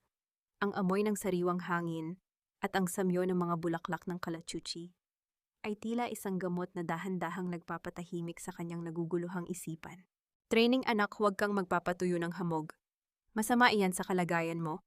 Ang malambing na boses ni Lola Isay ang bumasag sa katahimikan. Lumabas ang matanda mula sa maliit na kusina, bitbit ang isang plato ng mainit na pandesal na siya mismo ang naghurno. Isang matamis na ngiti ang sumilay sa mga labi ni Trinidad. Salamat, Lola. Ang bango po ng tinapay nyo. Tila ba nakakalimutan ko ang lahat ng hirap kapag naaamoy ko ang luto nyo? Ito ang kanyang golden moment. Sa loob ng 3 buwan, simula nang dumating siya sa isla, natutunan ni Trinidad ang sining ng pagbagal. Ang kanyang mga kamay na dati ay bihasa sa paghawak ng baril at pagkutingting ng mga masaselang kagamitan, sa paniniktik ngayon ay abala sa pagmasa ng harina at paghahalaman. Sa bawat pagpiga niya sa malambot na dough, naramdaman niya ang isang klase ng kapayapaan na hindi kailanman naibigay ng kanyang dating buhay. Ang init ng horno at ang tawanan nila ni Lola Isay sa hapon ay naging kuta niya laban sa mga anino ng nakaraan. Dito hindi siya si Nightingale. Dito siya ay isang ina na naghahanda para sa pagdating ng kanyang pinakamalaking misyon, ang kanyang anak. Ngunit sa kabila ng kapayapaan, ang gabi ay nananatiling mahirap para kay Trinidad. Sa tuwing ipipikit niya ang kanyang mga mata, naririnig pa rin niya ang putok ng baril sa vault at nakikita ang naghihingalong titig ni Geronimo. At ang lihim ng larawang nahanap niya ang ugnayan ni na Amalia at Celestine ay tila isang tinik na nakabaon sa kanyang puso. Isang gabi habang ang ulan ay malakas na pumapatak sa bubungang ni panaramdaman ni Trinidad ang isang matinding sakit sa kanyang puson. Ang bawat pagkirot ay tila isang paalala na ang oras ay dumating na. Lola Isay, tawag niya, ang kanyang boses ay puno ng kaba at pananabik.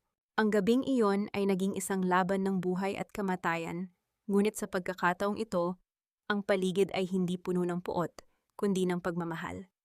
Sa tulong ni Lola Isay at ng isang lokal na kumadrona, sa gitna ng liwanag ng mga kandila at ang ingay ng bagyo sa labas, isinilang ang isang sanggol na babae.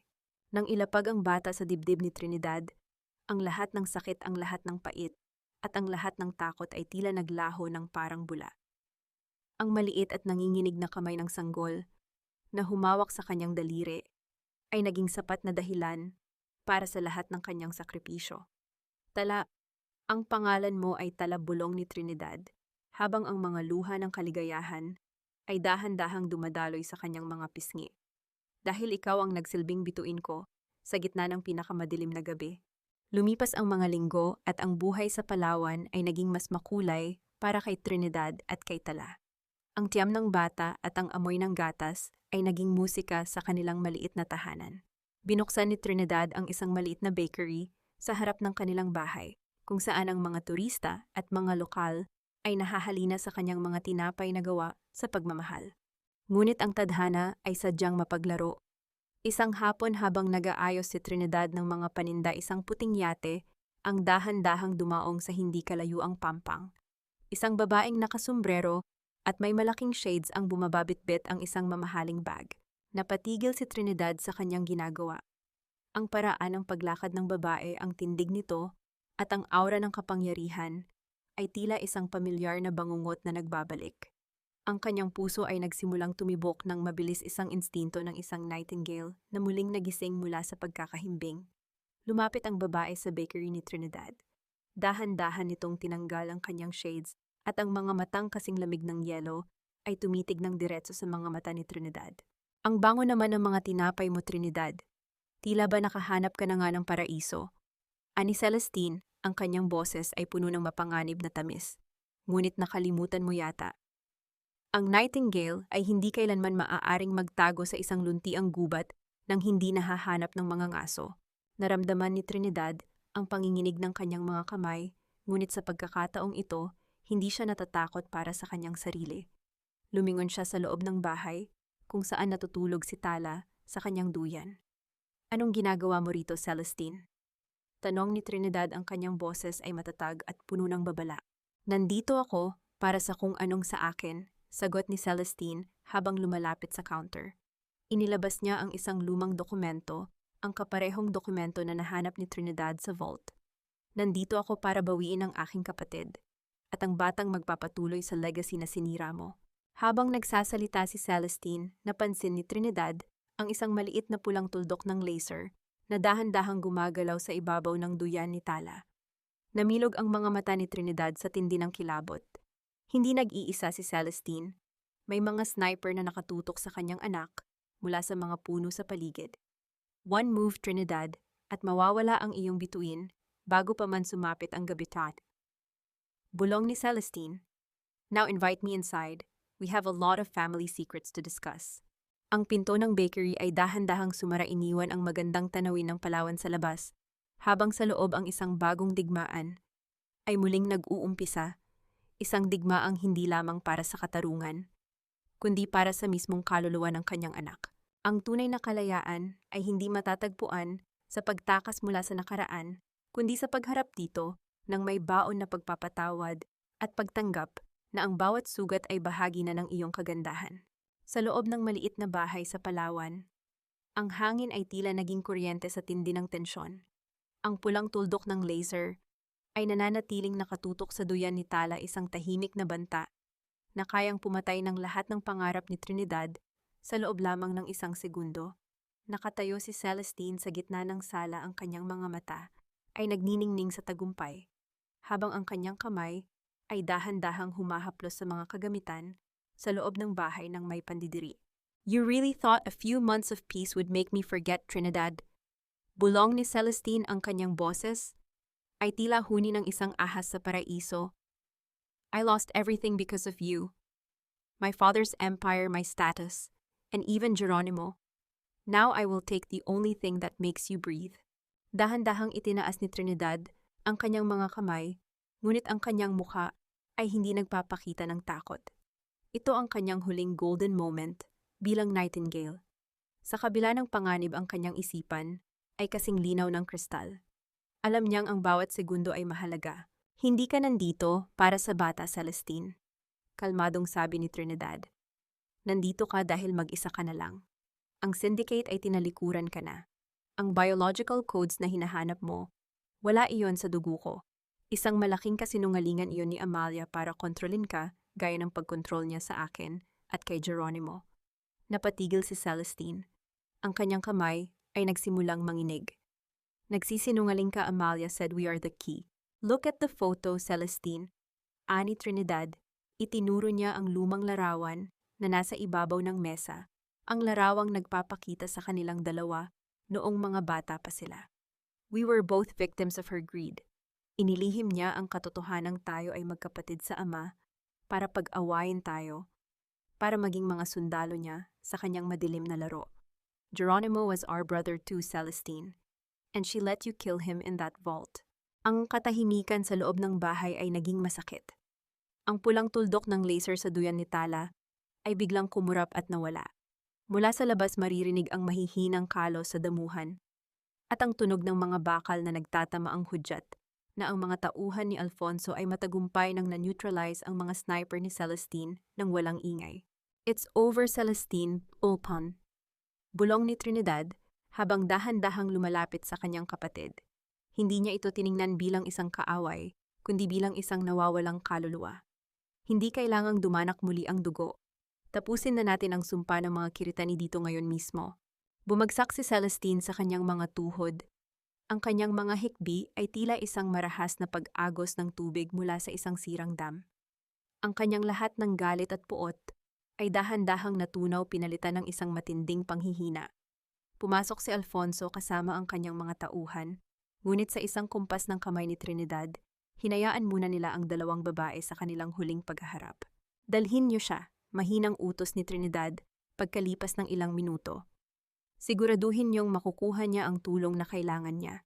Hindi na siya banta. Habang inilalabas si Celestine, muling binalot ng katahimikan ang dalampasigan ng Palawan. Ang gabi ay dahan-dahang naglaho, nagbibigay daan sa isang panibagong umaga. 5 taon ang lumipas. Ang amoy ng bagong hurnong tinapay ay muling humahalo sa alat ng dagat. Ang bakery ni Trinidad ay mas malaki na ngayon, puno ng mga makukulay na bulaklak at mga tawanan ng mga bata. Sa pampang, isang maliit na batang babae na may mahaba at itim na buhok ang masayang tumatakbo, hinahabol ang mga alon. Si Tala. Nakatayo si Trinidad sa may pinto pinapanood ang kanyang anak. Ang kanyang mga kamay ay wala ng bakas ng dugo o uling. Ang tanging naroon ay ang puti ng harina at ang lambot ng pagmamahal.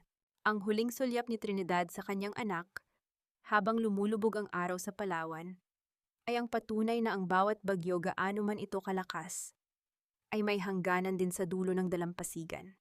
Mga mahal kong tagapakinig, maraming salamat sa inyong pananatili at pakikibahagi sa huling yugto ng ating kwento. Habang isinusulat ko ang madilim na tagpo, sa loob ng vault kung saan ang duguang kamay ni Geronimo ay pilit pang humawak kay Trinidad, sa gitna ng mga bala, at apoy hindi ko rin mapigilang mapaluha. Napakahirap isiping ang isang ina na dapat ay kuta ng pagmamahal, ay siyang naging mitya ng pagkagunaw ng sariling pamilya. Ang bawat yugto ng buhay ni Trinidad ay hangos sa mga totoong hibla ng buhay na ating nasasaksihan, mga kwento ng pagtitiis, sakripisyo, at ang hindi matatawarang lakas ng isang babae. Gaya ng malamig na luwad sa syunggom na kailangang dumaan sa matinding init ng hurno bago maging isang matibay at magandang porselana, ang ating mga puso ay pinapanday din ng mga pagsubok na tila susunog sa ating pagkatao. Ngunit tandaan nyo, ang apoy na iyon ang siyang nagbibigay sa atin ng hubog at tibay upang hindi na muling mabali ng sinuman. Kung kayo ang nasa kalagayan ni Trinidad, kaya nyo rin bang patawarin ang taong naging sanhi ng inyong pinakamalalim na sugat, gaya ng ginawa niya kay Geronimo? O naniniwala ba kayong may mga pagkakamali na hindi na dapat pang bigyan ng puwang sa ating puso? Gusto ko ring malaman, saan nyo ba pinapakinggan ang ating kwento ngayon? Baka ay kasalukuyan kayong nagluluto ng hapunan o nagpapahinga matapos ang isang mahabang araw ng pag-aayos sa bahay. I-comment nyo naman ang inyong kwento at saloobin, dahil dito handa kaming makinig sa inyong mga karanasan. Huwag nyo ring kalimutang i-like at i-share ang video na ito para mas marami pa tayong kababaihan na mabigyan ng inspirasyon at lakas. Naway baunin nyo ang kapayapaan ni Trinidad sa inyong pagtulog at sa inyong paggising. Manatiling matatag, manatiling puno ng pag-asa. Hanggang sa susunod nating paglalakbay. Pamagat ng kwento, ang muling paglipad ng Nightingale paalala. Ang lahat ng mga tauhan at sitwasyon sa kwentong ito ay likhang isip lamang na nilikha para sa layuning magbigay ng libangan at maghatid ng positibong mensahe.